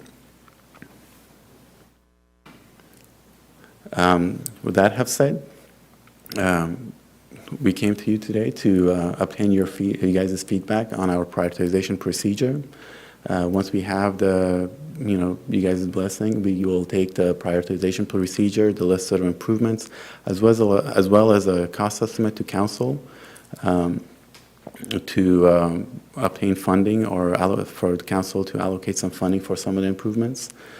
From there, we'll prepare a work order for those improvements, advertise, and construct. With that, I will open it up for questions and discussions. Thank you very much, Mr. Nassar. Thank you. Commissioners, any questions or comments?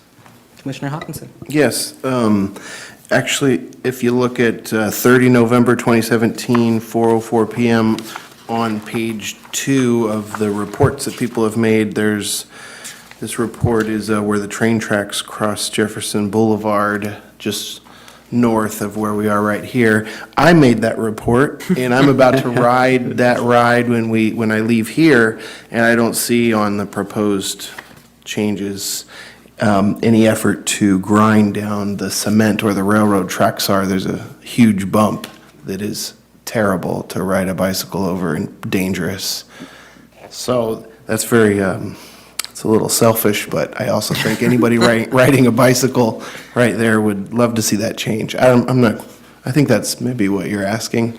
All of this draft of all of these changes,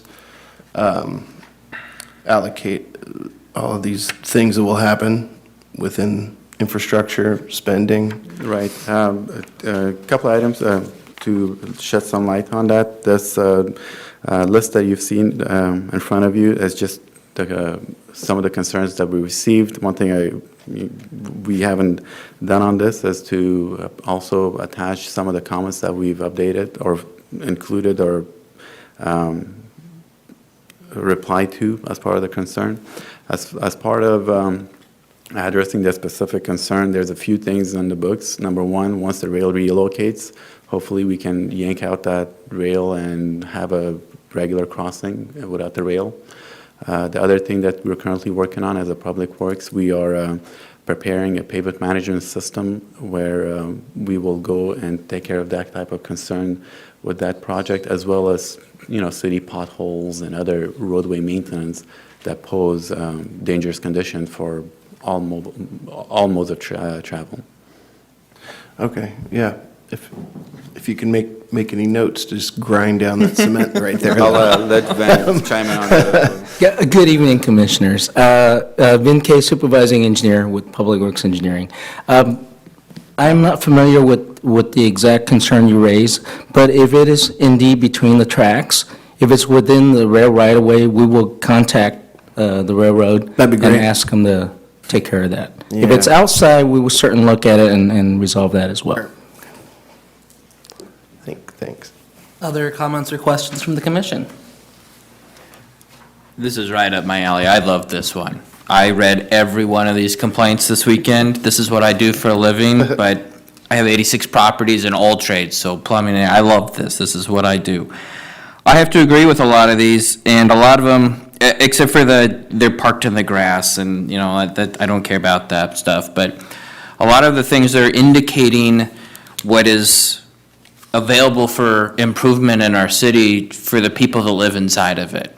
Traffic lights that are slow, speed limits that are slow or fast, I'm going to say too slow. Too many traffic lights, all those kind of griping, and they have the time to sit down and do it, so obviously it bothers them. I'm embarrassed to say I don't have any in here. I really wish I maybe did. But your action plan, which I also appreciate that you took them and you did something about it, some of it is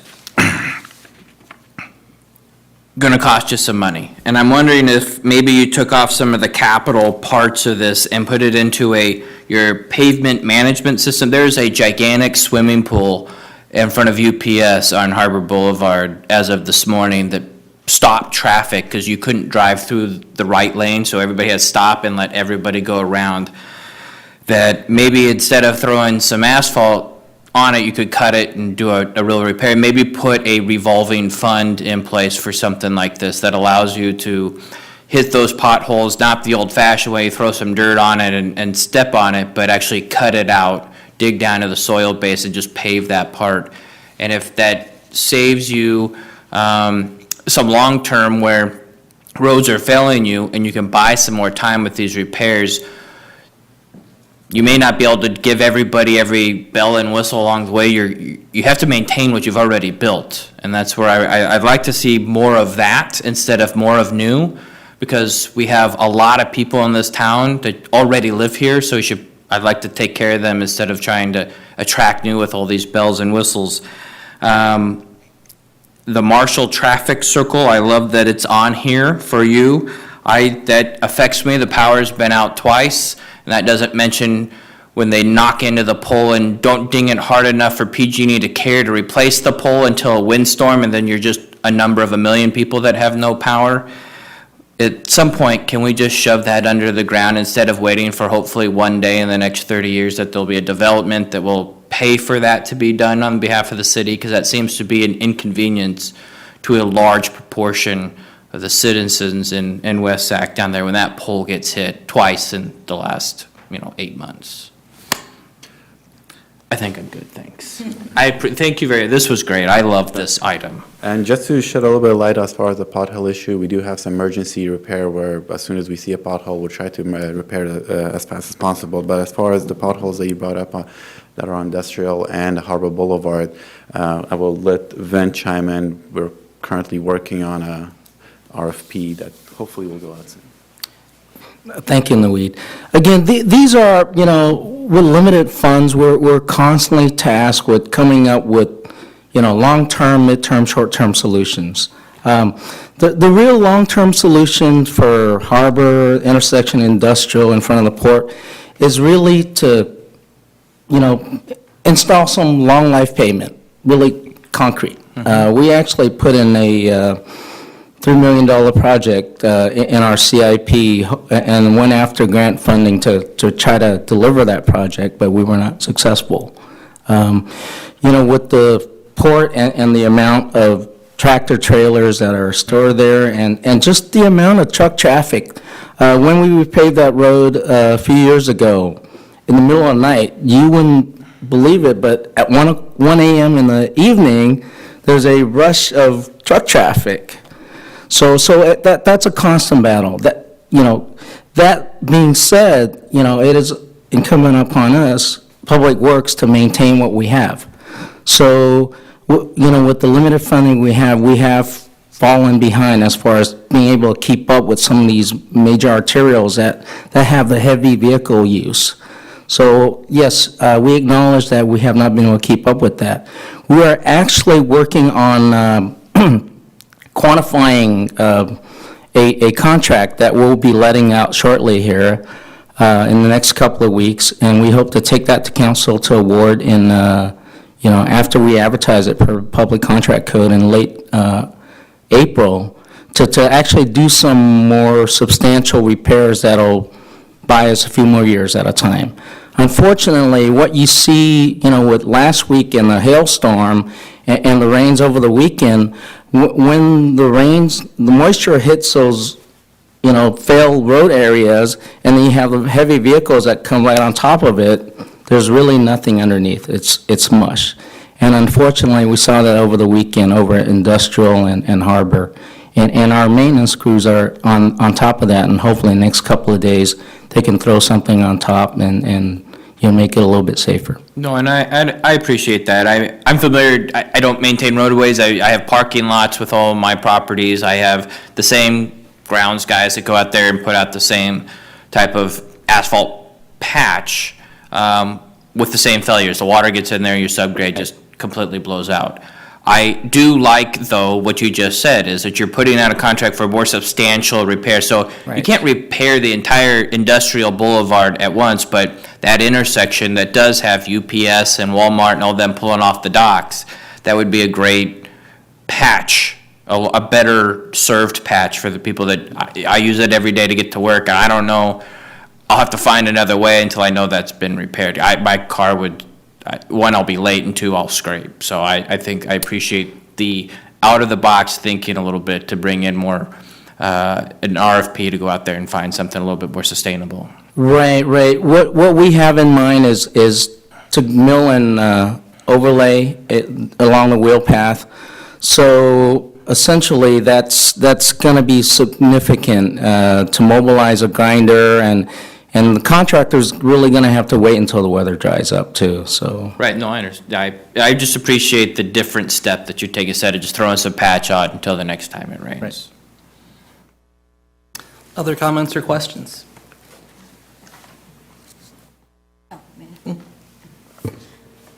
So, thank you for your presentation.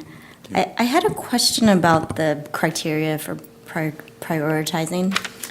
Is it, so are matters that deal with safety, that's first priority, and then severity second? How does this play out? Is there a rubric and you score it, or?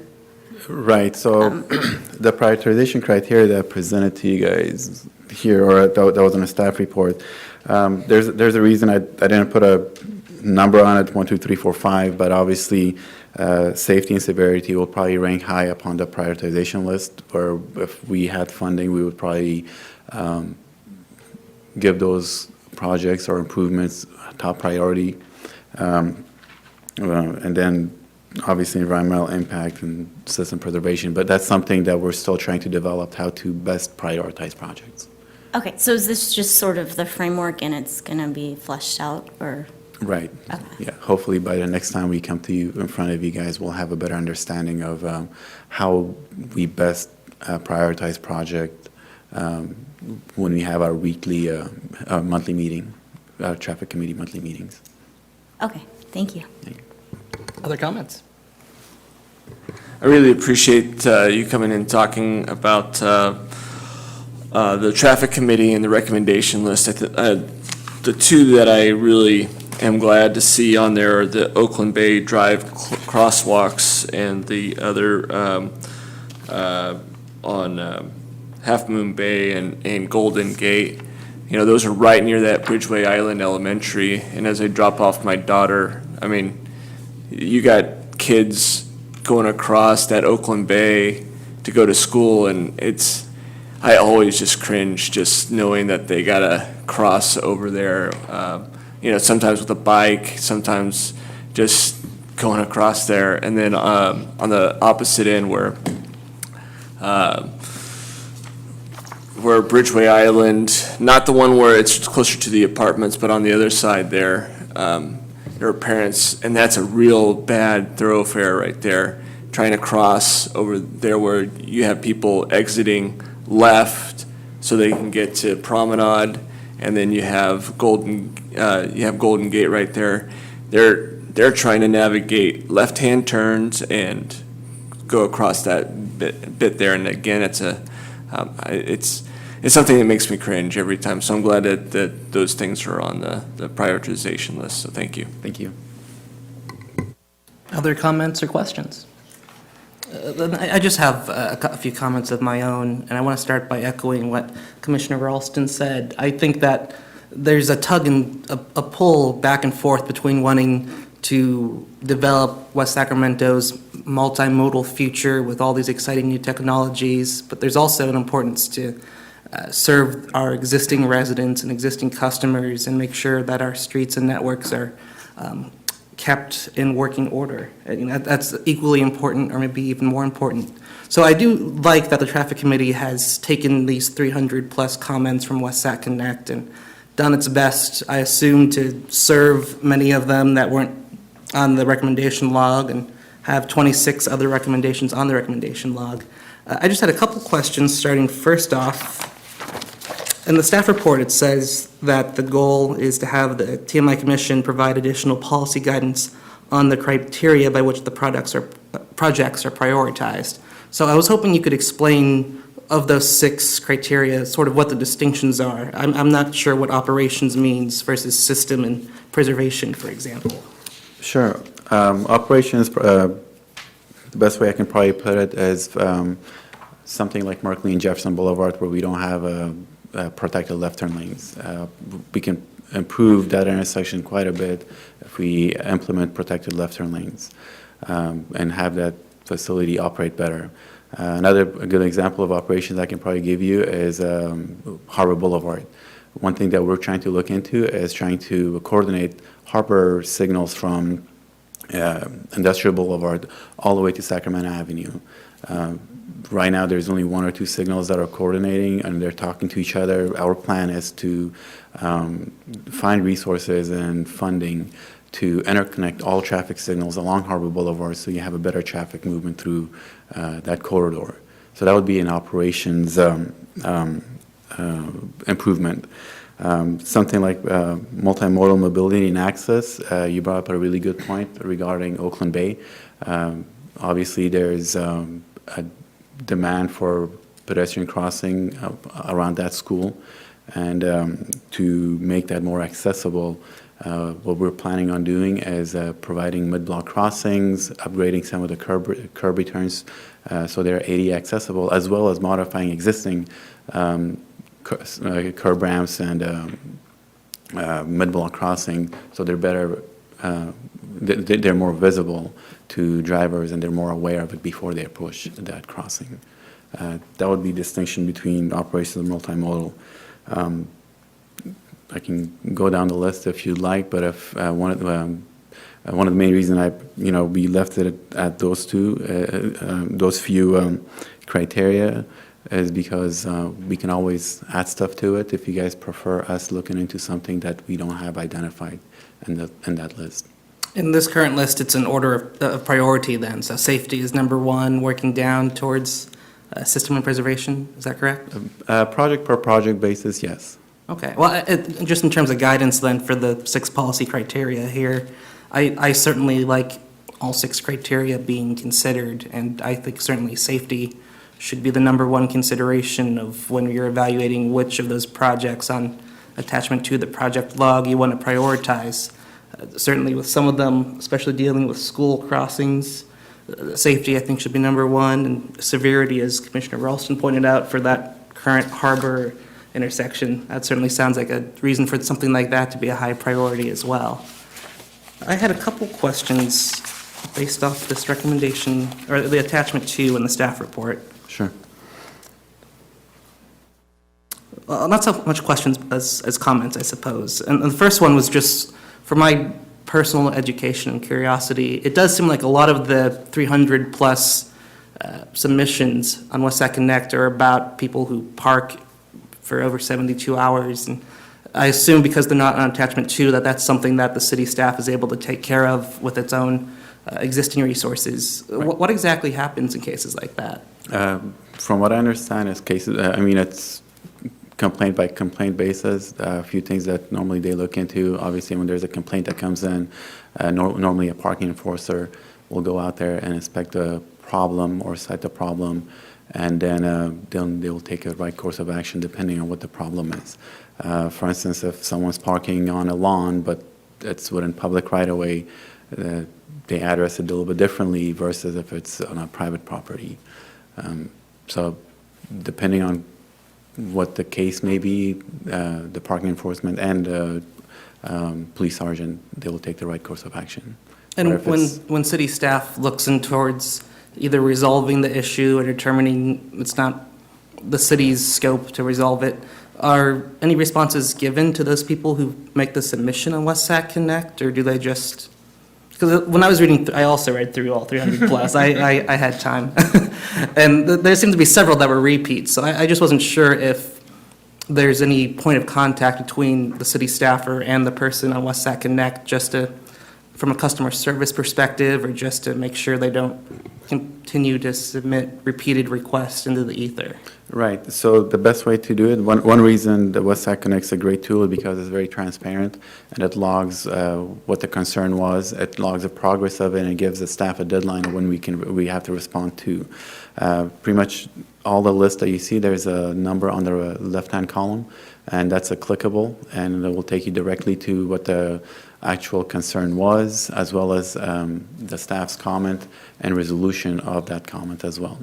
So the person making that comment will be notified about the progress of the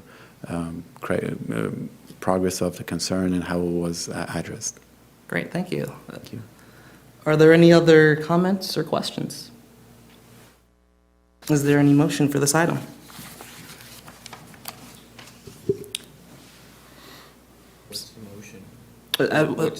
Was there a recommended item? The request for recommended this one? item was to take staff's presentation and request modification to which we are prioritizing the unfunded, unbudgeted list of projects, and if you guys would like to add any other criteria that you guys would like us to consider when we're prioritizing. I'll make a motion to take the commission's comments forward with maintenance being a high priority for the department for consideration.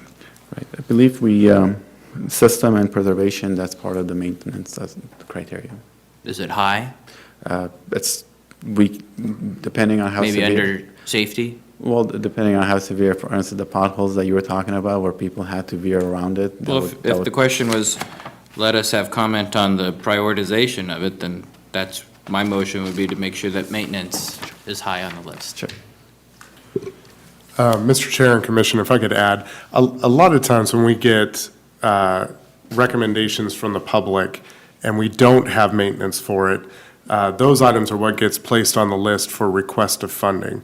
Maintenance and general road maintenance, we do have funding for, although in many cases limited.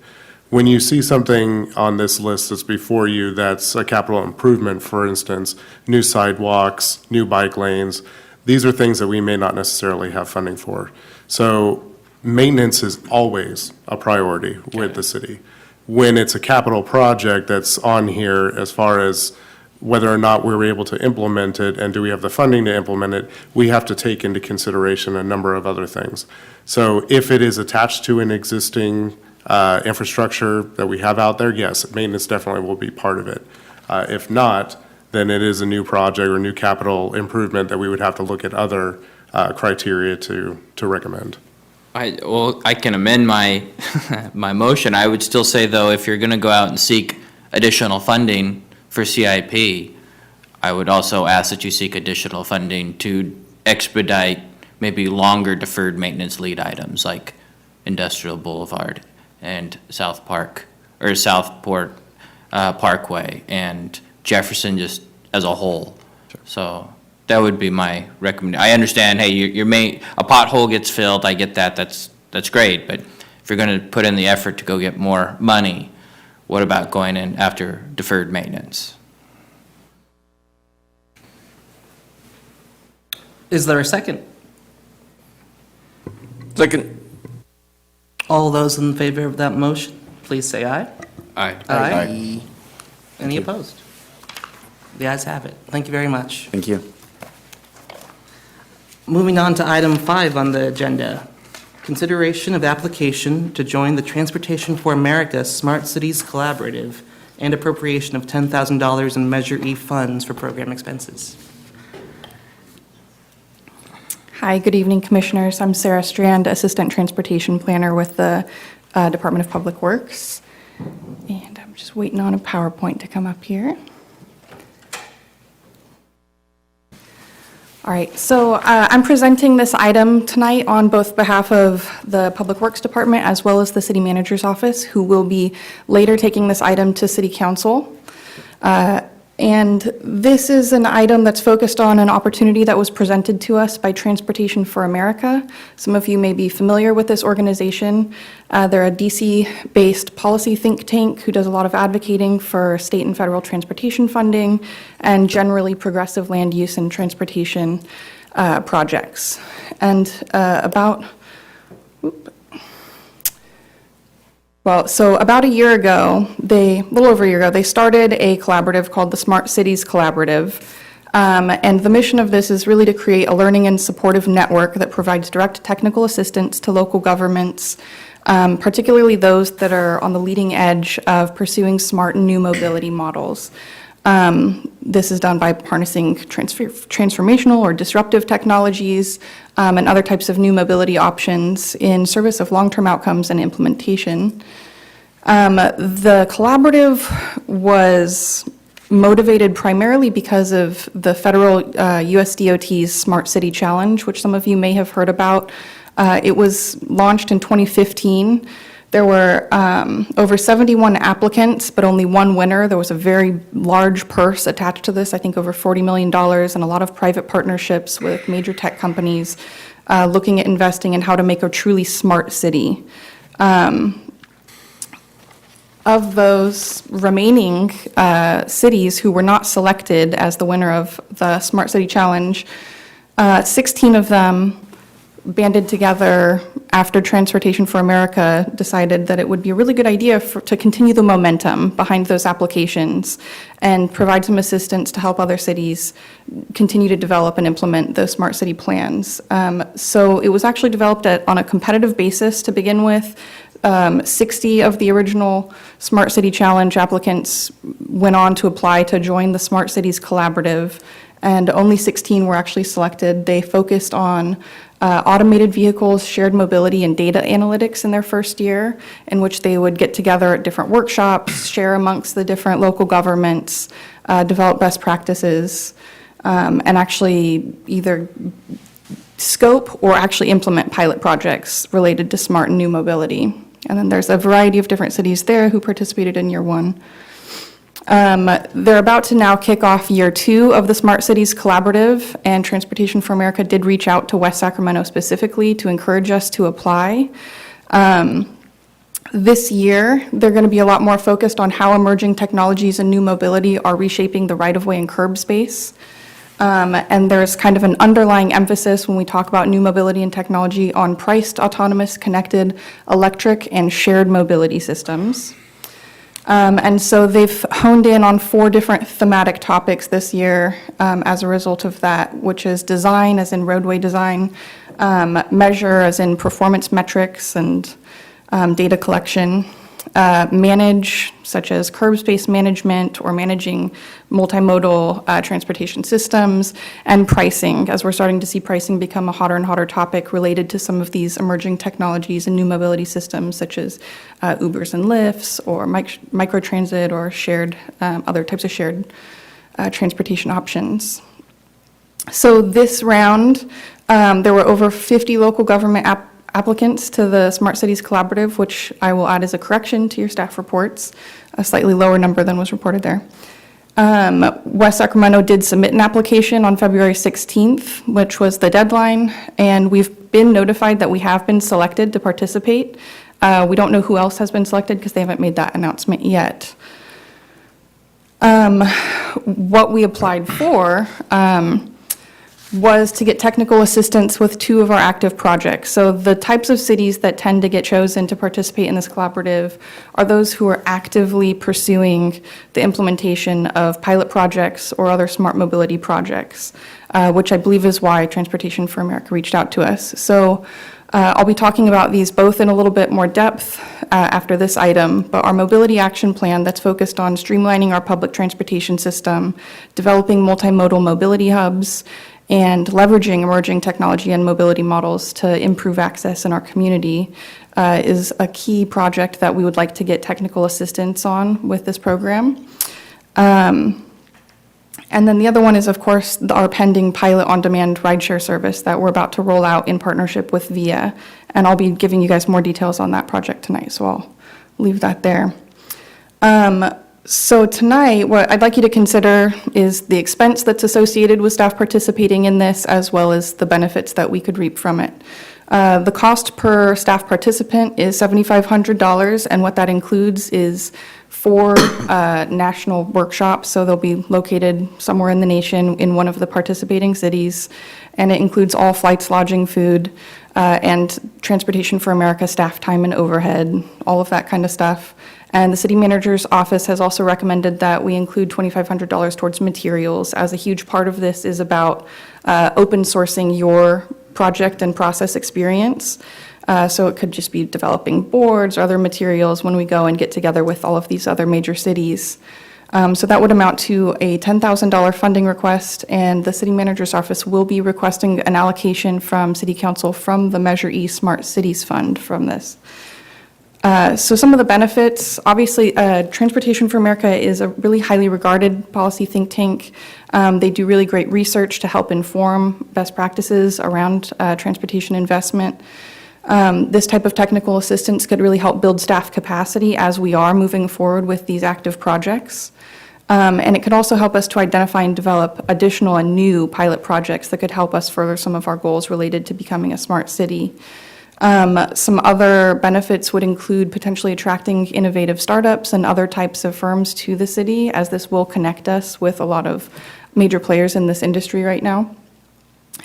Demonstrating local leadership and really helping to increase our competitiveness in not just state and federal grant funding sources that are increasingly focused on smart mobility, but also regional funding sources.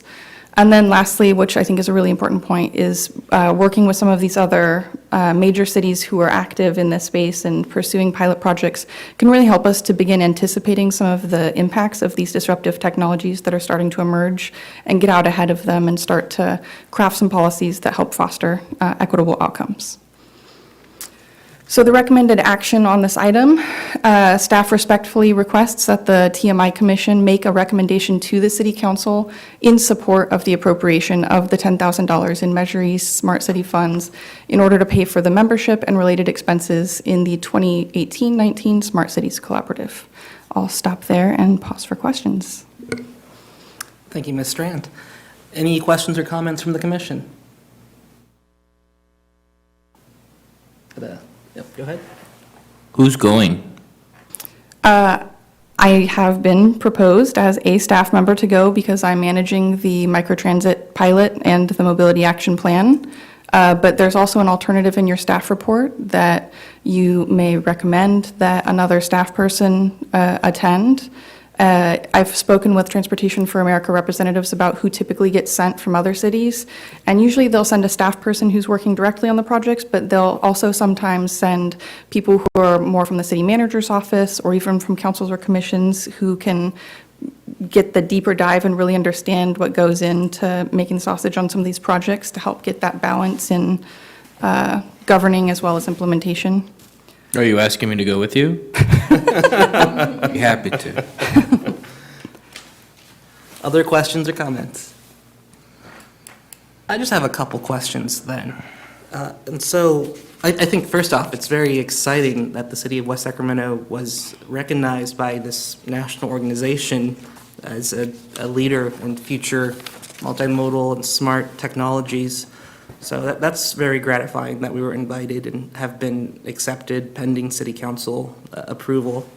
I was wondering, What are the tangible benefits of membership in Transportation for America's Smart City Collaborative versus other transportation conferences or collaborations out there? Is there a better potential for networking or a better potential of receiving grants? Yeah, so I mean, I can speak to this in a somewhat subjective manner, but the cities that are selected for this, it's a very limited number, and it's really those that are right on the cutting edge of these types of projects.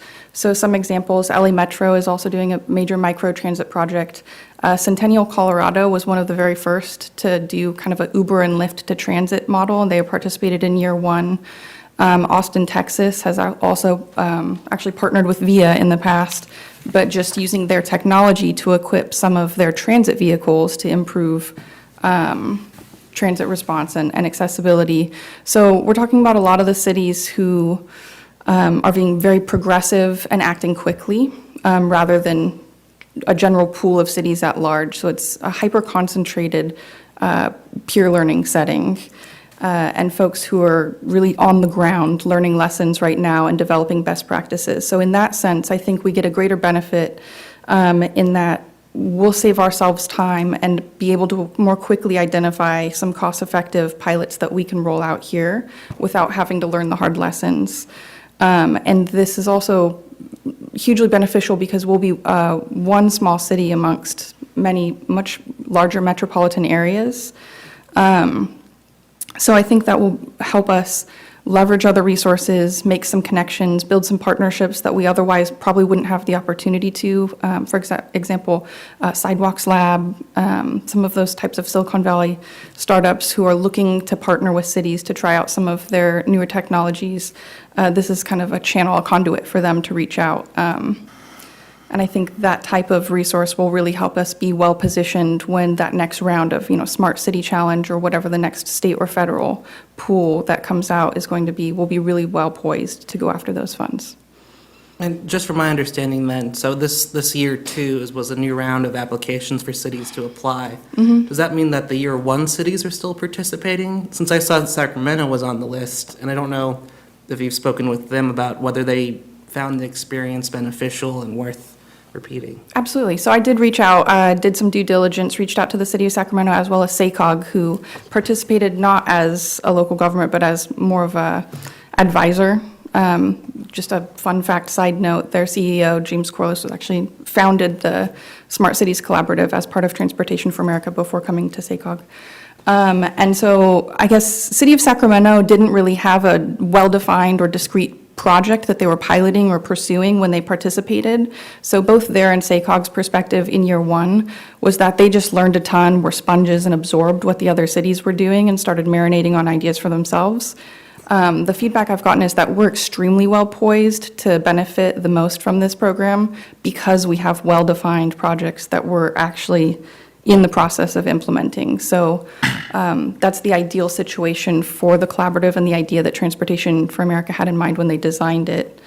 Yeah, I'll stop there. I think I answered your question. No, that Let me was know very if not. helpful. No, thank you. I only had one final question then, and it was about, the request is for $10,000 from Measure E tax revenue, and I was wondering what the rationale was for using the Measure E funds as the source for this participation. Absolutely. So some of the ideas behind that is primarily that it will help us procure funding better to be able to implement more smart mobility projects. Currently, we don't have huge staff capacity to have a depth of expertise or mastery of some of the technologies that are starting to come out. Autonomous vehicles, for example, is very complicated subject matter. And as we start to look forward and start considering what types of policies that we'll want to get ahead of as a smaller city, tapping into Transportation for America rather than, say, a consulting agency or investing in staff to spend a lot of time trying to do all that research, it's a very cost-effective approach to getting really valuable and high-quality data on those types of policies and information very quickly, and putting us that much further ahead and being able to implement and develop projects around those types of smart mobility and new mobility projects. Great, thank you very much. Any final comments or questions from the commission? Seeing and hearing none, then there is a recommendation in the staff report. Is there a motion for the recommended action? which would be recommending to council to appropriate $10,000 in Measure E Smart City funds to cover the city's membership fees. So move. A motion from Commissioner Wetzel. Is there a second? Second. Second from Commissioner Ralston. All those in favor, please say aye. Aye. Aye. Any opposed? The ayes have it. Thank you. Thank you. Moving on to item number 6, consideration of a workshop on the West Sacramento Via On-Demand Rideshare Pilot. All right, thank you, and I'll be presenting this item as well. While the PowerPoint is loading, I did just want to mention this workshop that is on the pending on-demand rideshare pilot in partnership with VIA. I want to note, since the theme of tonight has been a little bit of balancing, maintaining our existing infrastructure and serving our current residents rather than going after new and shiny objects to attract new folks. And I really want to emphasize that this is not just the city going after a new and shiny pilot, that this, when we brought it to council a year ago, was addressing some real problems, and we're hoping that it really does help to alleviate some of those things. So, for example, our public transit system, we had a lot of concerns about some of our fixed routes in the south half of the city that aren't getting great ridership, but we're spending a good deal of funds on them annually. And in addition to that, we've had a lot of parking demand issues in some of our urbanizing and redeveloping areas, as well as when we first brought this item to the TMI Commission and Council a little over a year ago, our age-friendly action plan had just been finalized. And so we had a lot of conversations around senior mobility and how these types of new and emerging on-demand services might be a solution for those communities. So just putting in the backs of your minds that this is not just a pilot for the sake of doing a pilot, but we're really trying to solve some issues and serve our existing residents with this service. So some background for those of you who were not there a year ago. We came to you first in March of 2017, almost 1 year exactly, and introduced this concept as part of the broader mobility action plan concept. And that, as I mentioned earlier, is really looking to improve both mobility and access throughout the city by streamlining our public transit services, looking for ways to make the fixed route system more efficient and more competitive so that people actually want to ride it. As well as starting to identify strategic locations for mobility hubs, so spots where we can really aggregate suites of different mode choices so people can be enabled to take a different travel mode other than a car. And then lastly, starting to leverage some of these new and emerging technologies and other modal options. We went to City Council on the same subject in April, and at that time, they approved for staff to release an RFP to actually procure services to develop this pilot. And we came back to TMI with to get approval of a short list just last August, and that was then approved by council, and ultimately, we identified VIA Transportation, Inc. as the top-ranked proposal from that. And in January, the City Council did award a contract for services with VIA to both plan, design, market, operate, maintain, and do the performance evaluation for this one-year citywide pilot. And then again, just some of the goals of the pilot. It's to improve access for underserved communities, reduce VMT congestion and related emissions and impacts, identify cost-effective ways to improve public transportation and enable car-free living and alleviate parking demand. So VIA Transportation was selected. One of their major investors is Daimler, so Mercedes-Benz will be donating for the purpose of this pilot 10 Mercedes-Benz Metris vans as dedicated vehicles as part of the pilot that will be co-branded. And then UC Berkeley's Transportation Sustainability Research Center will be conducting the final performance evaluation. So they'll look really broadly beyond just ridership metrics to try to help us understand, is this actually helping to reduce VMT? Is it helping to improve access, broader social and environmental impacts potentially? VIA has a lot of experience in this realm, so if you're not familiar with them, they are very active in New York City. As I mentioned earlier, they've partnered with some transit agencies to apply their technology, for example, in Austin and DC. And then most recently, they launched a very similar pilot to what we're doing with some differences in Arlington, Texas. And soon they'll be launching in Berlin with actually the largest ride-sharing network ever. So they have a lot of experience that they bring to helping us design this pilot in West Sacramento. Since the contract with VIA was approved in January, we have developed a general schedule for work that was presented at City Council. Currently, we're in the Phase 1, so we're looking at preliminary service design, planning, and preparation, and that's what I'll be talking with you about this evening. But looking ahead a little bit, we do plan to have an initial launch in May of this year, and rolling out to a full launch, which I'll elaborate more on shortly, in June. After that, we plan on getting quarterly performance reports. And at the third quarterly performance report, which is roughly 9 or 10 months into the pilot, we will be planning to go back to council to start the discussion of reinvesting the revenues that will come in from the service to be able to continue it through the period that UC Berkeley will be conducting the final performance evaluation, and that will be to avoid a gap in service if things are going smoothly. And then once that final performance evaluation report comes in fall of 2019, then we'll be also coming back to council to consider what options we have for continuing the service for future years if things are successful. So digging a little bit more into the reason why we're here tonight. So now that we have started into Phase 1, this preliminary service design, planning, and preparation, we're here to get TMI's feedback on a number of the actual service parameters that VIA and the city staff has worked together to propose. And first off, I want to just tell you a little bit about the phased approach that we're taking. So during this period of time running up to initial launch, there's a lot of coordination occurring in terms of identifying those key aspects of how the service will actually operate and run, what the user's experience will be like, as well as starting to do the on-the-ground outreach to stakeholders and potential partners.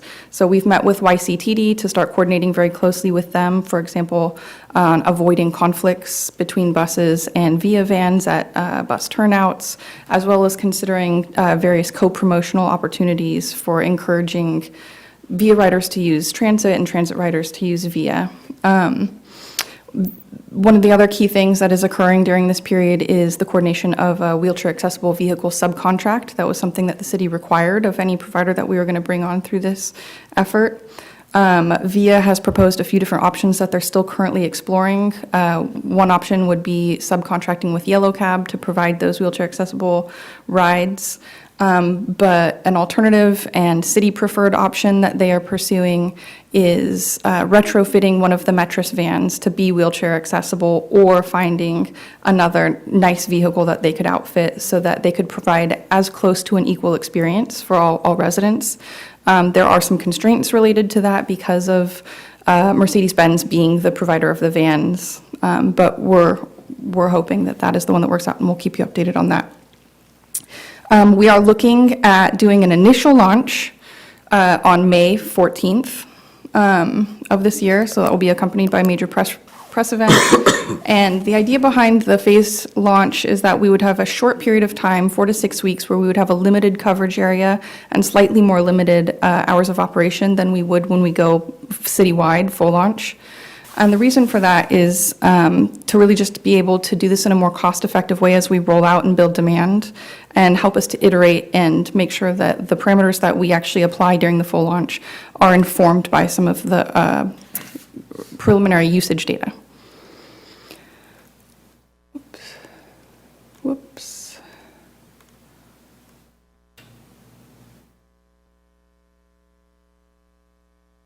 And then once we do go into the full launch, again, that will be citywide.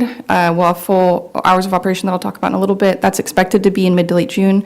And a key note that I want to make is that this is supposed to be a flexible pilot. So although with this type of service, we really do want to maintain some sense of reliability and consistency in the way that it operates, we also want to maintain the ability to tweak things along the way as we're informed by the way that people use the service. So whether that's the price that we charge for rides, or creating a new late night service, or some special carve out, or other, hours of operation, those types of things. We'll want to be able to have some flexibility as time goes on.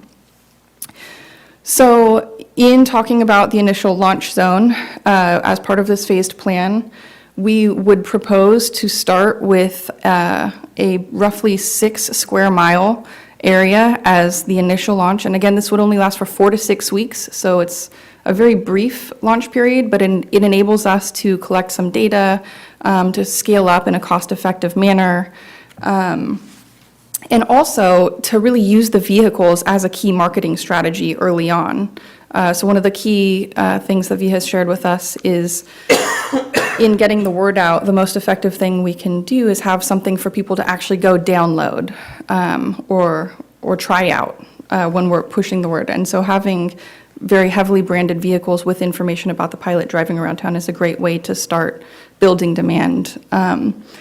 And another benefit of having the phased launch is that it helps us to avoid providing too much service and sort of wasting a limited budget that we have to be able to do this over 1 year up front, while we know that we still have a lot of demand to coal. The hours of operation proposed for the initial launch would be 7 a.m. to 7 p.m. and on Monday through Friday, and then Saturdays 9 a.m. through 7 p.m. Based on their experiences in other cities, VIA has emphasized that weekday mornings and evenings and Saturdays are when they expect to get the most demand, so they want to focus on those just to start out.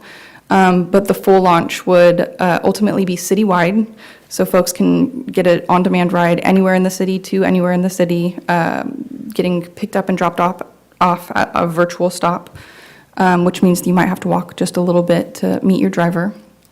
And the hours of operation would be Monday through Friday, 7 a.m. to 10 p.m., and Saturday, 9 a.m. to 10 p.m. And again, emphasizing that as we start to get more data on usage and user behaviors, that we can talk about tweaking this as we'll be coming back regularly.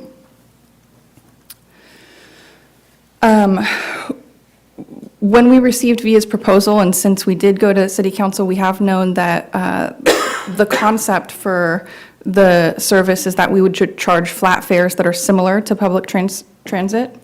We knew that we were going to be charging something between $2 and $5, and VIA is proposing that for starting out during the initial launch phase, that we would do a $3.50 flat fare.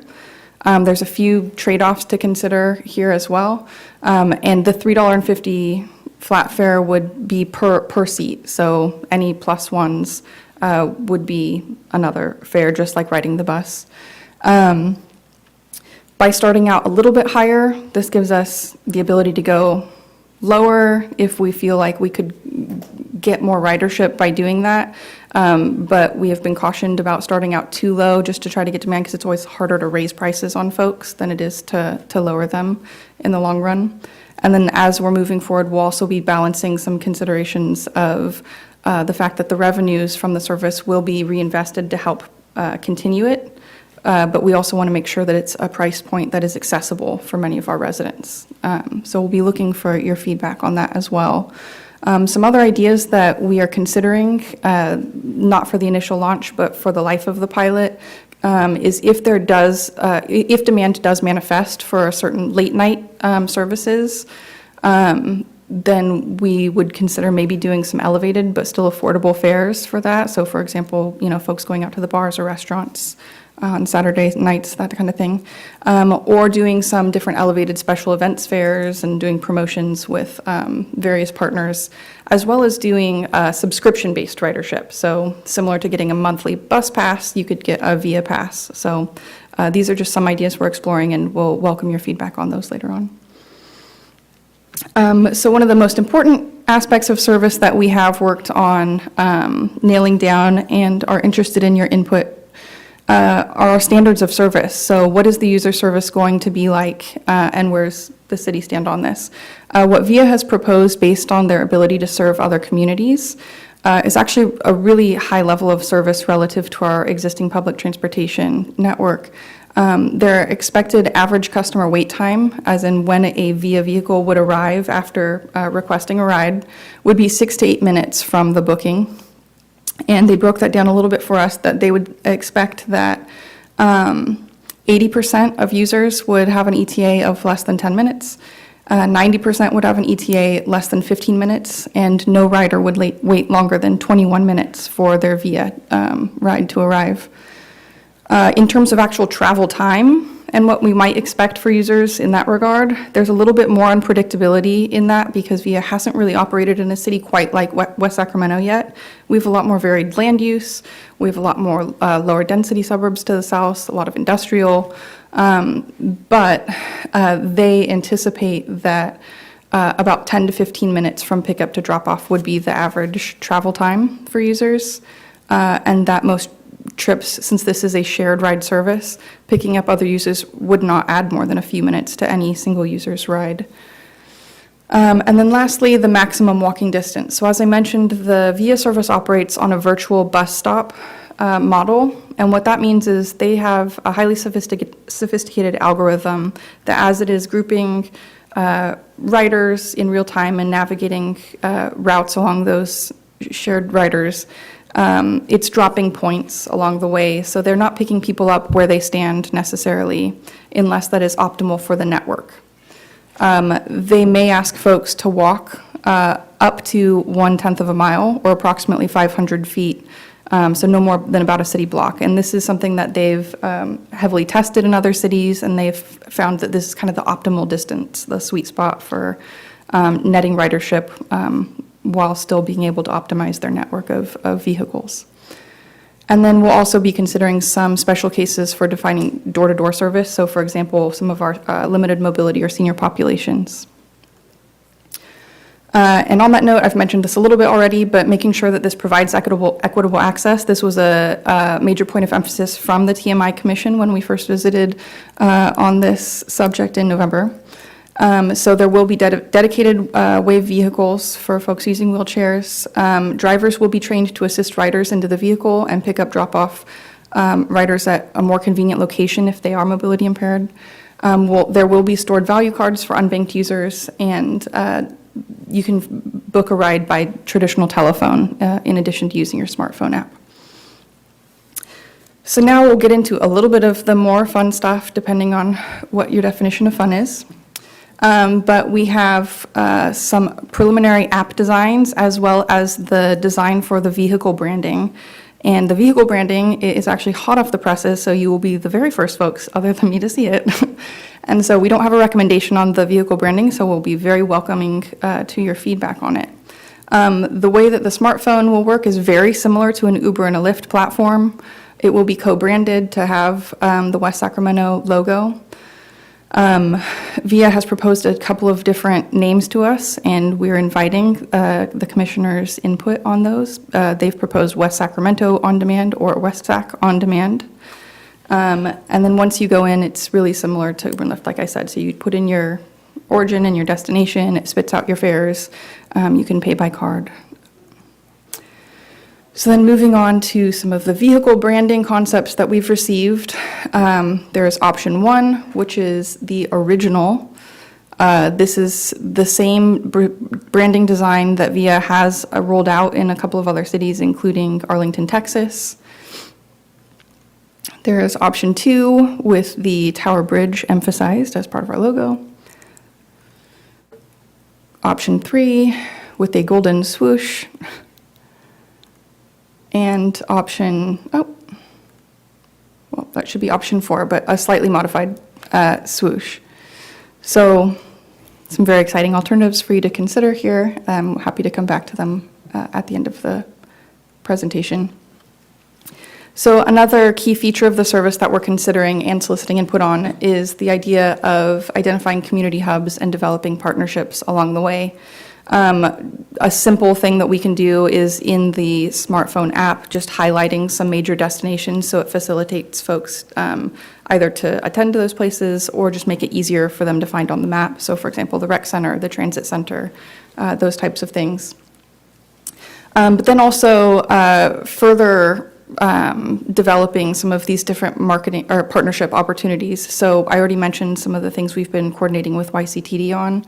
But there's also bike share that's rolling out. So as an opportunity to encourage linked multimodal trips, we'd like to investigate some different co-promotional opportunities with the bike share vendor Jump, And we're also in conversations with VIA looking at potentially equipping some, if not all, of the VIA vans with bike racks to also encourage people being able to close first, last mile gaps on their bikes.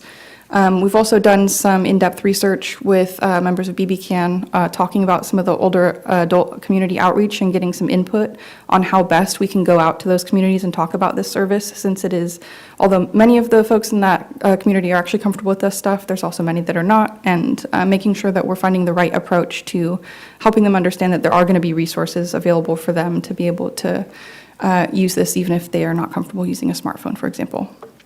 And then again, local businesses and employers. So as VIA starts to get more established in the community as part of this pilot with West Sacramento, they have discussed different opportunities through kind of a corporate portal wherein they can partner with some of our major employers and basically become part of our community benefit program. So if a major employer like CalSTRS or USPS or one of those folks wanted to pay into a program to provide their employees with a slightly discounted rate on VIA rides to encourage, them to not drive to help alleviate parking demand or a variety of things, then they could do that.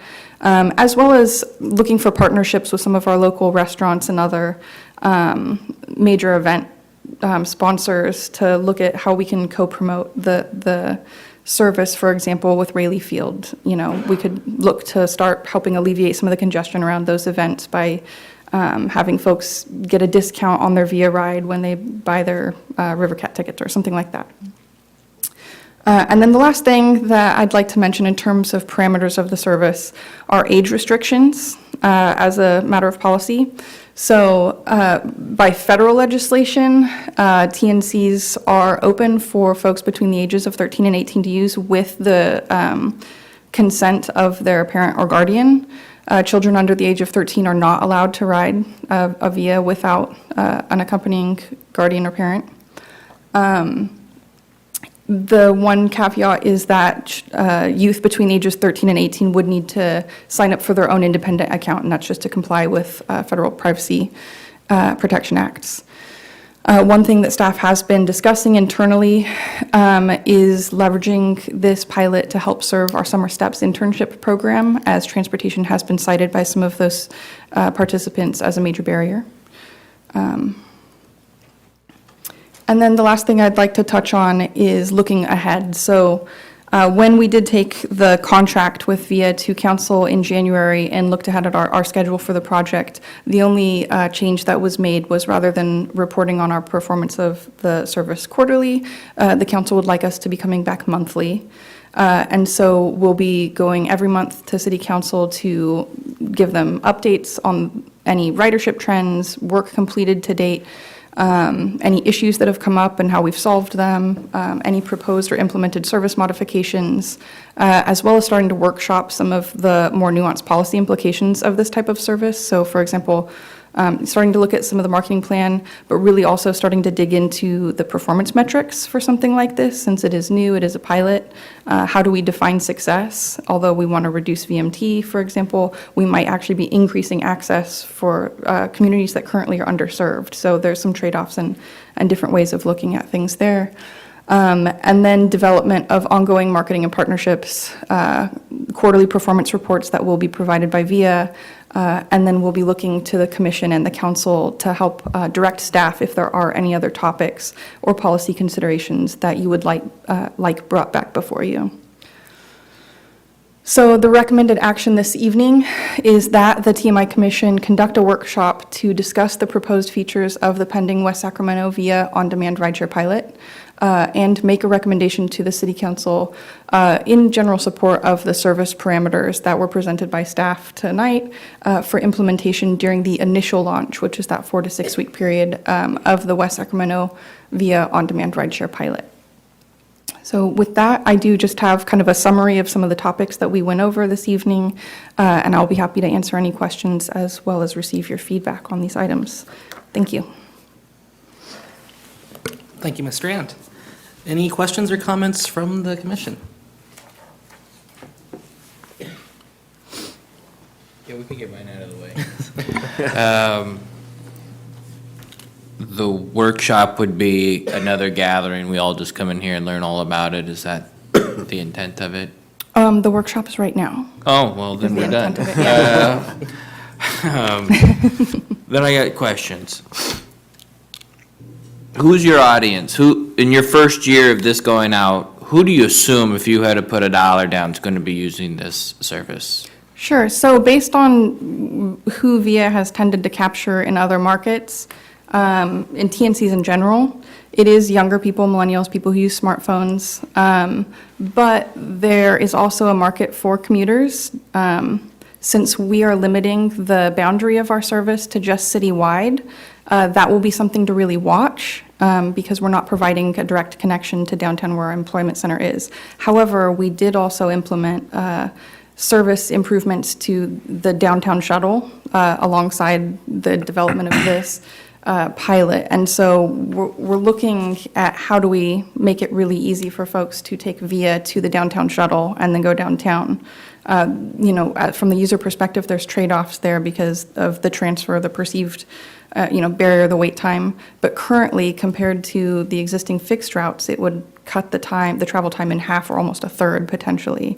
So the incentive might be there, which is why we really want to look closely at that as a pilot.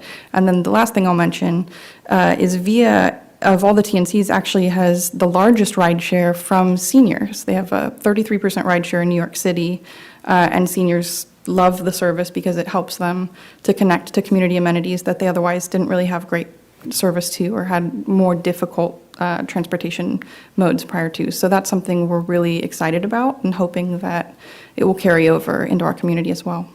And how often does the shuttle go by? Is it a half hour right now that goes? The downtown shuttle? Yeah. So it's a 20-minute lease service right now. And the trolley's going to do the same thing, or the electric thing that we're proposing? I forget. The streetcar is proposed Streetcar. to have 15-minute headways. Okay. Yes. I liked your idea. You mentioned it, maybe not so directly, but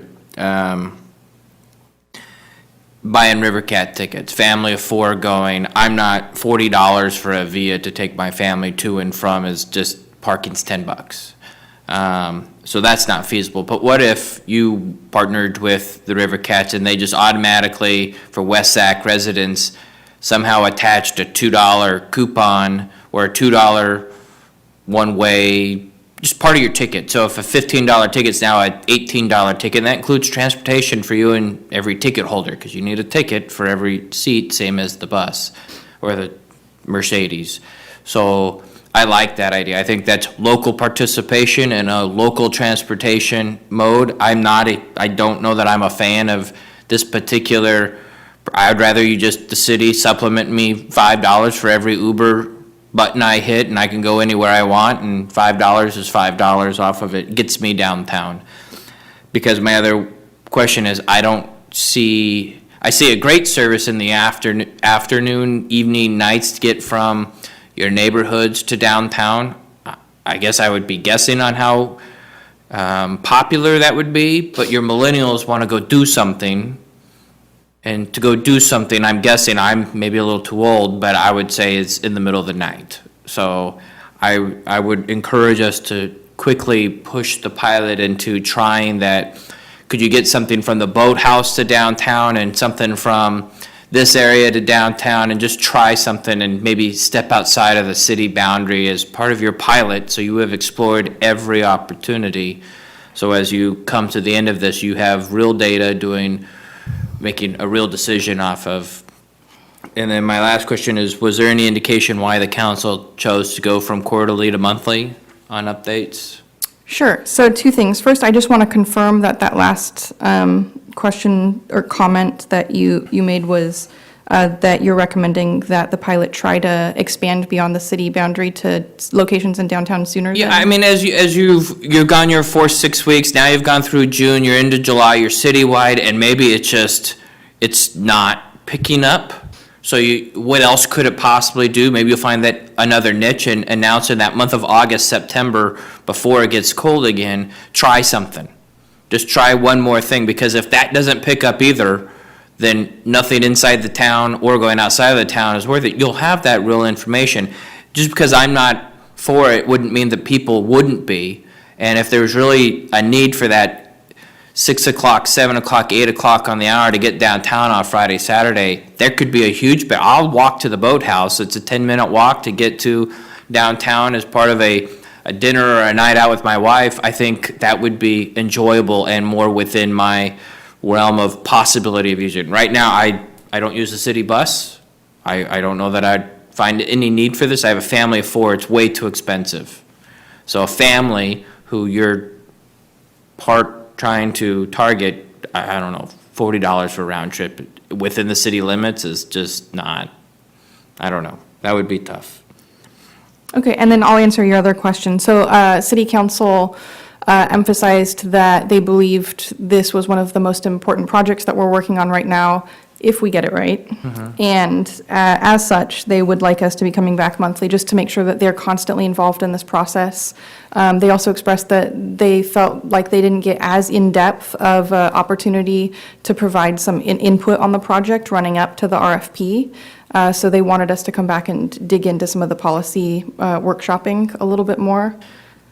Is it going to be allowed, I made the suggestion, maybe it goes in line with what they're thinking, is that expanding outside of the city, at least for some of those special events, to concerts. Hey, we have a concert shuttle going from the boathouse and from Burgers and Brew. We have a going down to some festival that's happening. What did they just have? The beer festival downtown this last weekend. So take advantage of some of the stuff that are not within our city limits, but we have an opportunity to help our citizenry get across the river over these at a safer route because somebody else is driving in some cases. And then it would be cheaper than an Uber to get us $5 almost to the other side of the bridge. So can we cross the bridge? Maybe take some of those opportunities. Does your contract allow you to do that kind of manipulation? So in terms of manipulating the service area for the pilot, it's very easily done. I think where we will have some difficulties is more politically. So once we start to cross into another jurisdiction's municipality, into City of Sacramento, then I think we would want to coordinate with them a little bit and just to not step on any toes. And of course, this would all be subject to City Council approval at the end of the day. They had emphasized really wanting to focus just on citywide to start for the sake of the pilot before we do too much gerrymandering of the coverage area. So I think the fact that we will be coming back monthly, that we'll be looking at that ridership, we'll have customer feedback and comments, getting information about where do people want to go, where are we not going.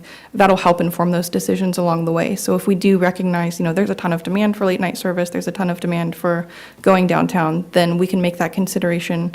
Also, in light of the fact that we do have a limited budget to make the service work for a year, that we are subsidizing rider fares in order to make it a flat fee. So every promotion that we do, every expansion that we do has, minor impacts to that budget. So trade-offs that we would have to consider as we, reach those bridges. Right, no, and I understand the small, but that's why I'd like to try to get as much data points as possible.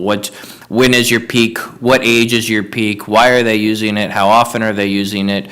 If it's just daytime, are we adjusting the bus routes during our pilot to maybe force some of those people off the bus and into the van to let them know? I mean, ideally, I'd love to see this be successful, only because it's a little bit more personalized to the person, so there's some great opportunity.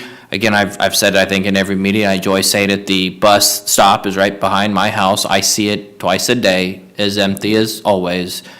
If that bus was gone and that funding that we put into a bus route in whatever form we do, be put into this program and be more customized. I just love to see as much data points, taking advantage. If you're gonna do a pilot, let's just throw it all out on the table. Absolutely, and I'll just remind you that UC Berkeley is on board to do that performance evaluation, and then VIA will be providing us regular refreshes on ridership data and trends just pretty much every week as the pilot goes forward.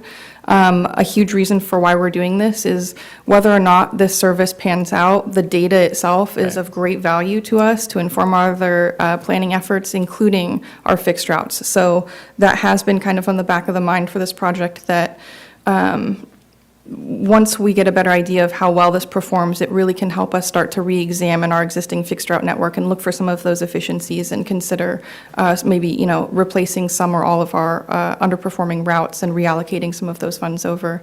At this time, the City Council was the one who actually very explicitly stated that they did not want to make any modifications to transit yet. They wanted to allow this to compete with transit so that we can really start to learn about some of the interactions between those two systems as well.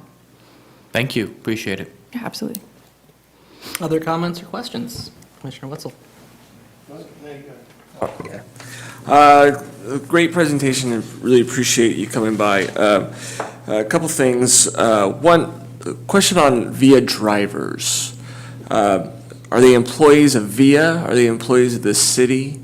Sure. So no and no, they're independently contracted, so they're TNC drivers, Transportation Network Company, just the same model as Uber and Lyft.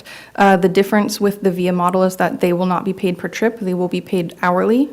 That helps discourage certain behaviors that we did not want to see with the Uber and Lyft model, and this is by VIA's own design. So it ensures them an income and creates a little less volatility when you're trying to get supply on the network. So then, therefore, as independent contractors, they drive their own car to a hub where they pick up the van, and then they, as an independent contractor, they are then going and picking up folks, and they come back, drop off the van, pick up their car, and go home. Yes, so for the 10 dedicated Metris vans, those will be driven by TNC drivers who, yes, will drive or take public transit or other means to access those vehicles to drive on the network.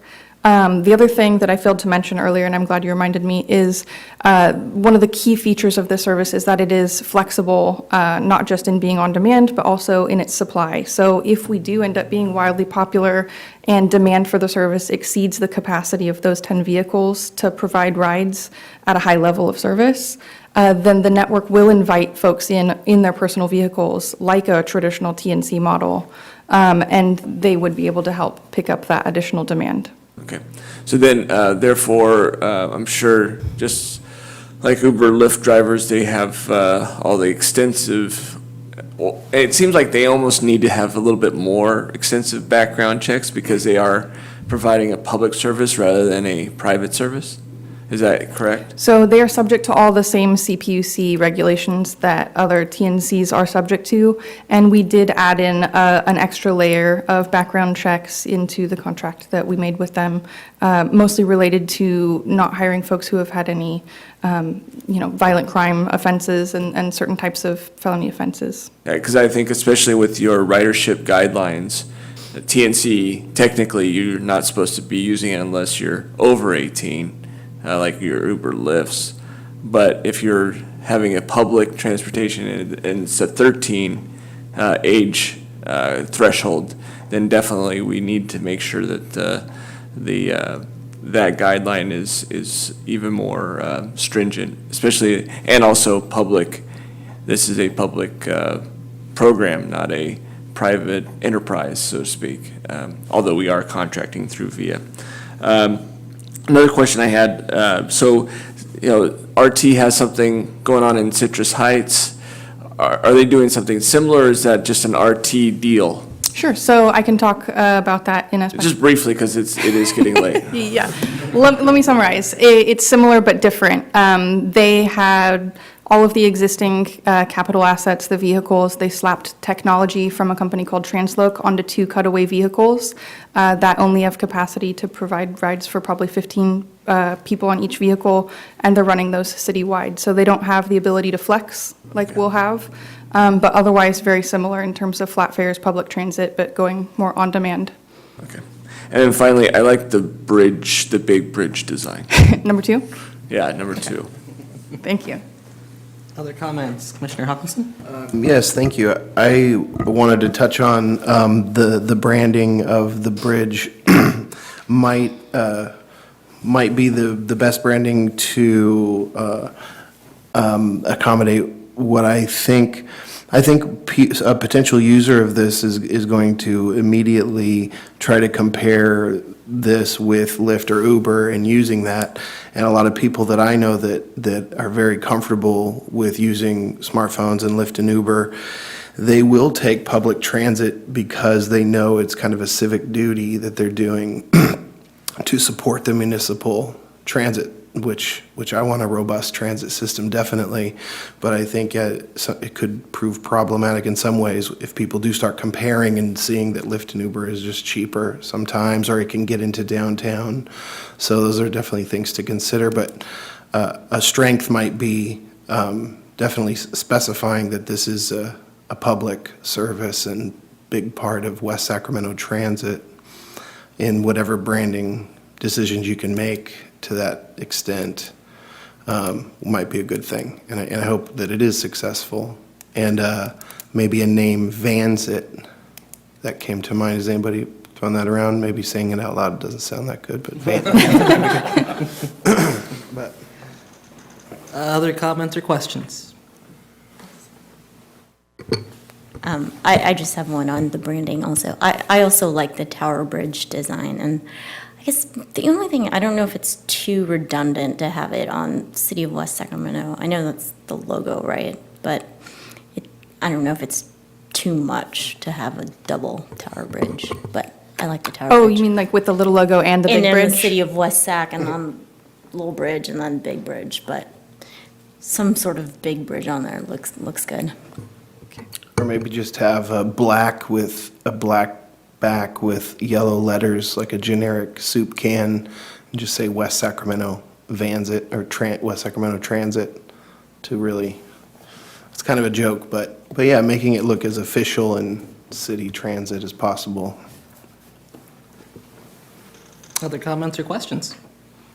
Just a couple from me then. I think this is a really interesting proposal, and I hope it really is successful. And I think a big part of that will be capturing those partnerships throughout the community with community employers. I know a lot of West Sacramento residents who do take the bus to commute to downtown Sacramento because they're state workers, and that might not be something that's captured by the population using this, but if you can partner with the Chamber of Commerce for businesses that are located in this city, where their employees live in this city, hopefully partnerships with them, or partnerships with BB Can, like you mentioned, or partnerships with the Rayleigh Field, or the Barn, or the Farmers Market, or even the River City High School.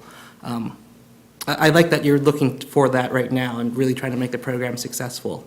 I know from conversations I've had with Uber drivers and Lyft drivers that a surprising number of students take Uber or Lyft to school when school buses don't serve them. And so perhaps this program will allow students who live on the north side of town to take it to the River City High School or the recreation center, or we can serve adults to get to the library. So I think it's very exciting, the possibilities. I really hope that the city staff puts a lot of effort into trying to build those community partnerships, trying to really promote with whatever design or name is ultimately selected.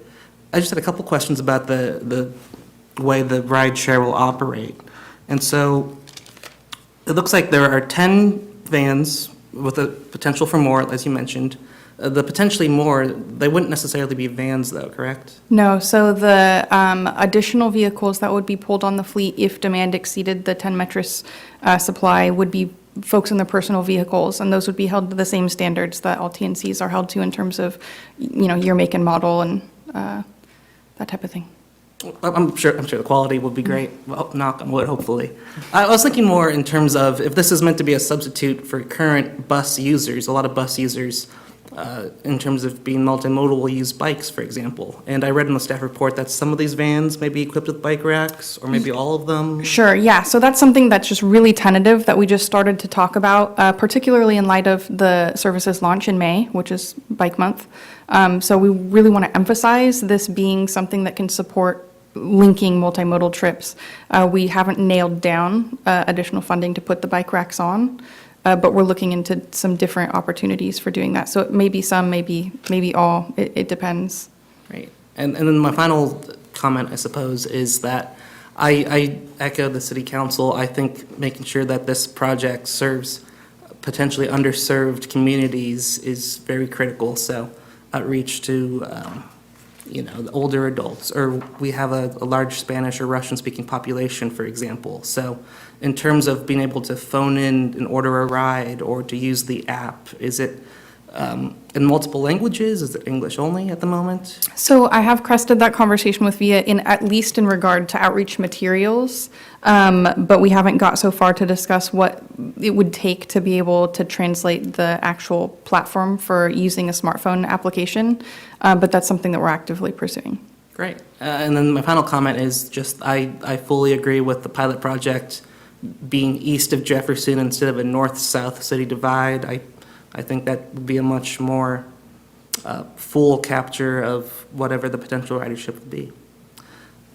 If there are no other comments or questions, then there is a requested action for this agenda item to make a recommendation to the City Council in support of the service parameters presented by staff. Is there a motion for that recommended action? And then Or the alternatives as well. clarification, is this also, I saw on the staff report, there was recommendation on any of the designs. Is that, for clarification, are we also putting together a design, or have you taken the notes and kind of will take it from there and we don't have to put it in a formal motion? So I'm taking, your comment is regarding to the vehicle branding design? Yes, exactly. So I'm gathering that the recommendation from the commission was option 2, but considering less redundancy with the bridges, and then some feedback on the name of the service. Right. Yeah, we'll work that in. Okay. Unless you'd like to make a motion to have our commission together select one, I'm open to whatever motions there are. I'm okay with just having the that noted in the motion. But if other people have other opinions about the design, I welcome their input. But I would move that the recommendation goes as follows with the design that has been stated by a few of the commissioners. We have a motion by Commissioner Wetzel then. Is there a second? Second. Second by Commissioner Ralston. All those in favor, please say aye. Aye. Any opposed? The ayes have it. Thank you. Thank you. Moving on to the final item on the regular agenda then. Item number 7, consideration of a workshop on the 2018 Bicycle, Pedestrians, and Trail Master Plan.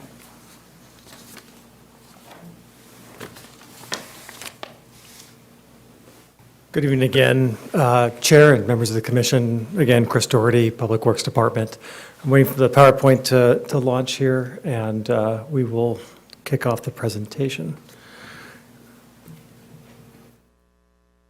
There we go.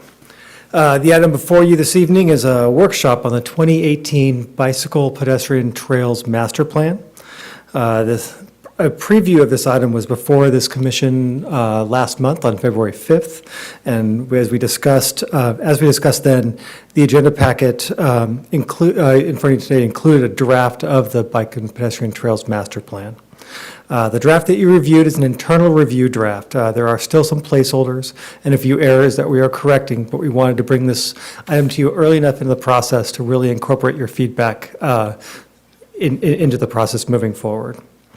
Our goal tonight is to obtain that feedback on the Bike Ped Master Plan and to proceed to City Council in May. The Bike and Pedestrian Trails Master Plan effort was originally kicked off in 2016, and it aims to build off of the successes of that 2013 Bike Pedestrian Trails Master Plan. The purpose of a master plan is twofold. It is to identify deficiencies in the active transportation network throughout the city and to plan the type of facility to meet those deficiencies, and to prioritize the projects to secure funding. Since the 2013 master plan was adopted 5 years ago in May, the city has funded or built the following. Approximately 4 miles of Class 1 bike trails. These are your standard separated bike trails like the Clarksburg Branch Line Trail. About 10.4 miles of Class 2 bike lanes on the city streets, and 2.2 miles of Class 3. These are your bike routes, your signed bike routes throughout the city. The 2018 update will include a some new features that will make the plan easier to read for the general public and understand, plus focus on some more analysis that we had done in the past. As we previewed last time, this is the plan will have a more lighter infographic style that will be easily read for general public, but all the more deeper content, if need be, can be pushed to other areas of the plan, like in appendices. Again, we are extending that level of traffic stress analysis, and this is really a very powerful tool to allow us to create a road network that really meets the goal, the needs of all users, allows us to quantify a type of facility in the type of roadway, and allows us to, if there is a barrier in that network, to plan the appropriate facility so that that is not a barrier to someone who is not as comfortable driving or riding in the road. In addition to that, we are looking at highlighting some of our high-priority projects with their own project sheet. What you're seeing here to the left is a draft of one of those sheets. We are looking to make some amendments to this. What you're looking at here is the Sycamore Trail network in its entirety of all 5 phases, along with a graphic of the proposed crossing over the Highway 50 freeway, which has been fully funded and moving into design.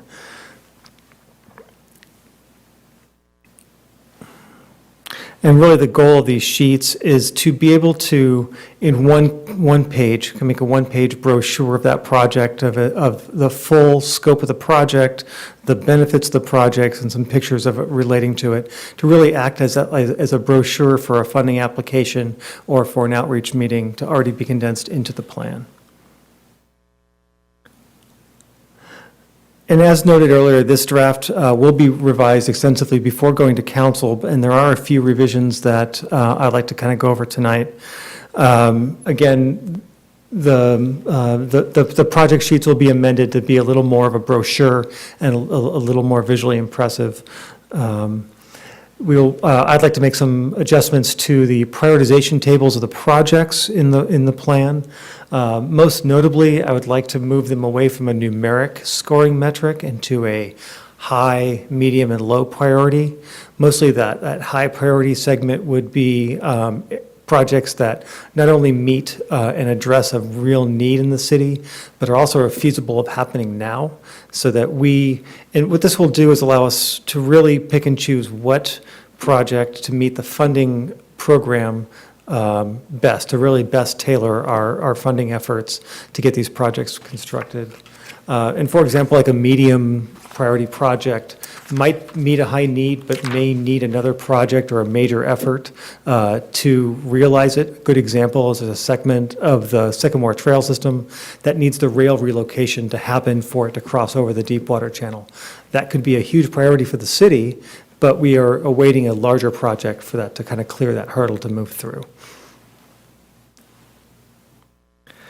And also, I would like the plan to, it does not include now, a really actionable implementation list of goals. Those can include updating our roadway specifications for both on and off-street bike facilities, maybe including a bike facility selection guide, depending on what kind of road. If we're looking to put a bike facility on a 30,000 vehicle per day roadway, it'll probably require a different type of facility to really meet all users than a 30-mile-an-hour local road. We're also looking at incorporating things like a trailhead guideline. So when we do enter into our new Class 1 or bike trails, that the trailheads have been designed to really accommodate all users. They may need bollards, they may not need bollards, but really define that specification throughout this plan.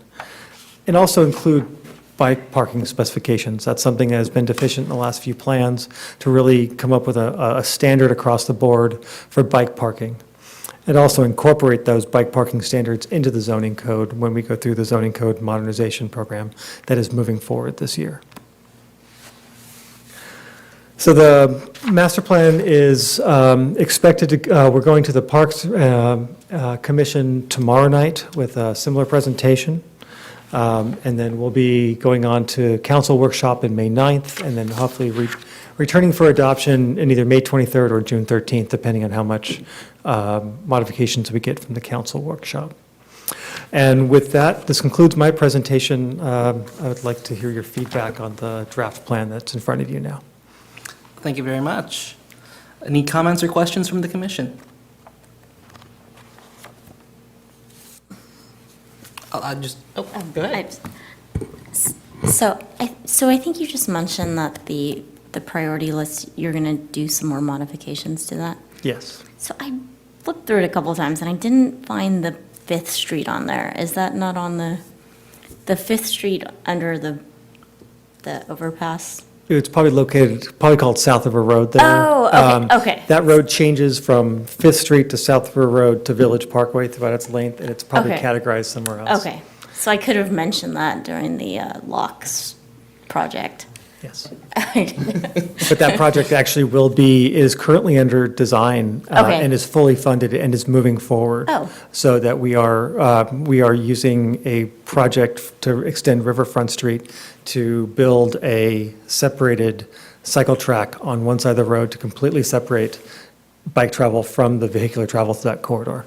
Okay. What's the expected timeline on that? Next construction cycle, so probably spring of 19. Okay, good to hear. It could be earlier, but I'm not the project manager on that, so I can come back and I'm sure that'll come to you when we move through the design. Okay, thank you. I do like the layout of the new plan, it looks good. There was just, some pages just looked a little too cluttered though, and a little too busy. So that, let's see, I guess page 8 in particular just struck me as, it's kind of hard to digest just because I didn't know where to focus on there. So maybe going back and looking at things that are just too attractive, I guess, that you don't really know where to focus on the page. Okay. Was one thing.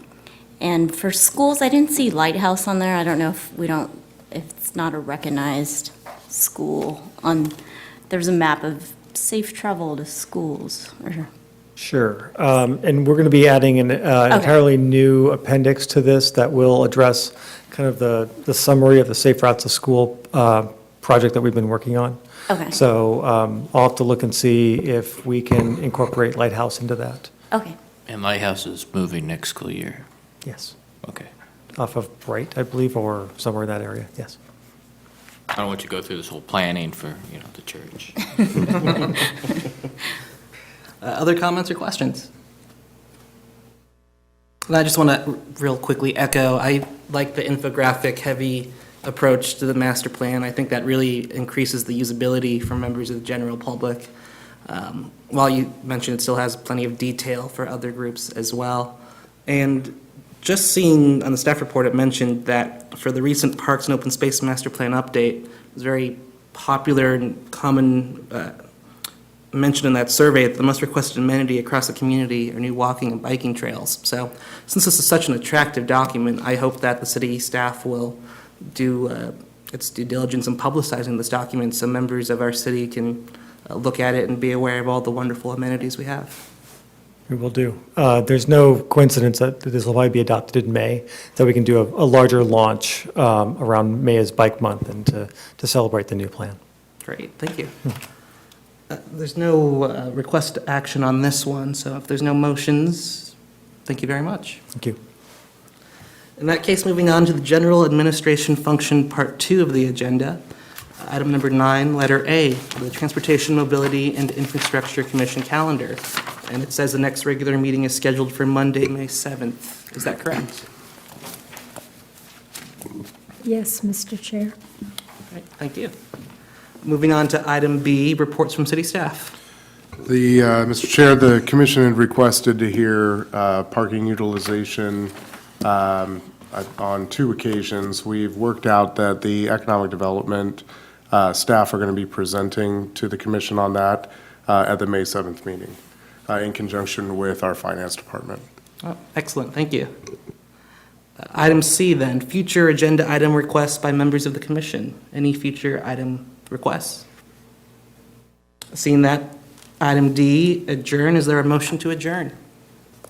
Motion. Motion by Commissioner Ralston. Is there a second? Second. second by Commissioner Hawkinson. All those in favor, please say aye. Aye. Any opposed? The ayes have it, meeting adjourned. Thank you.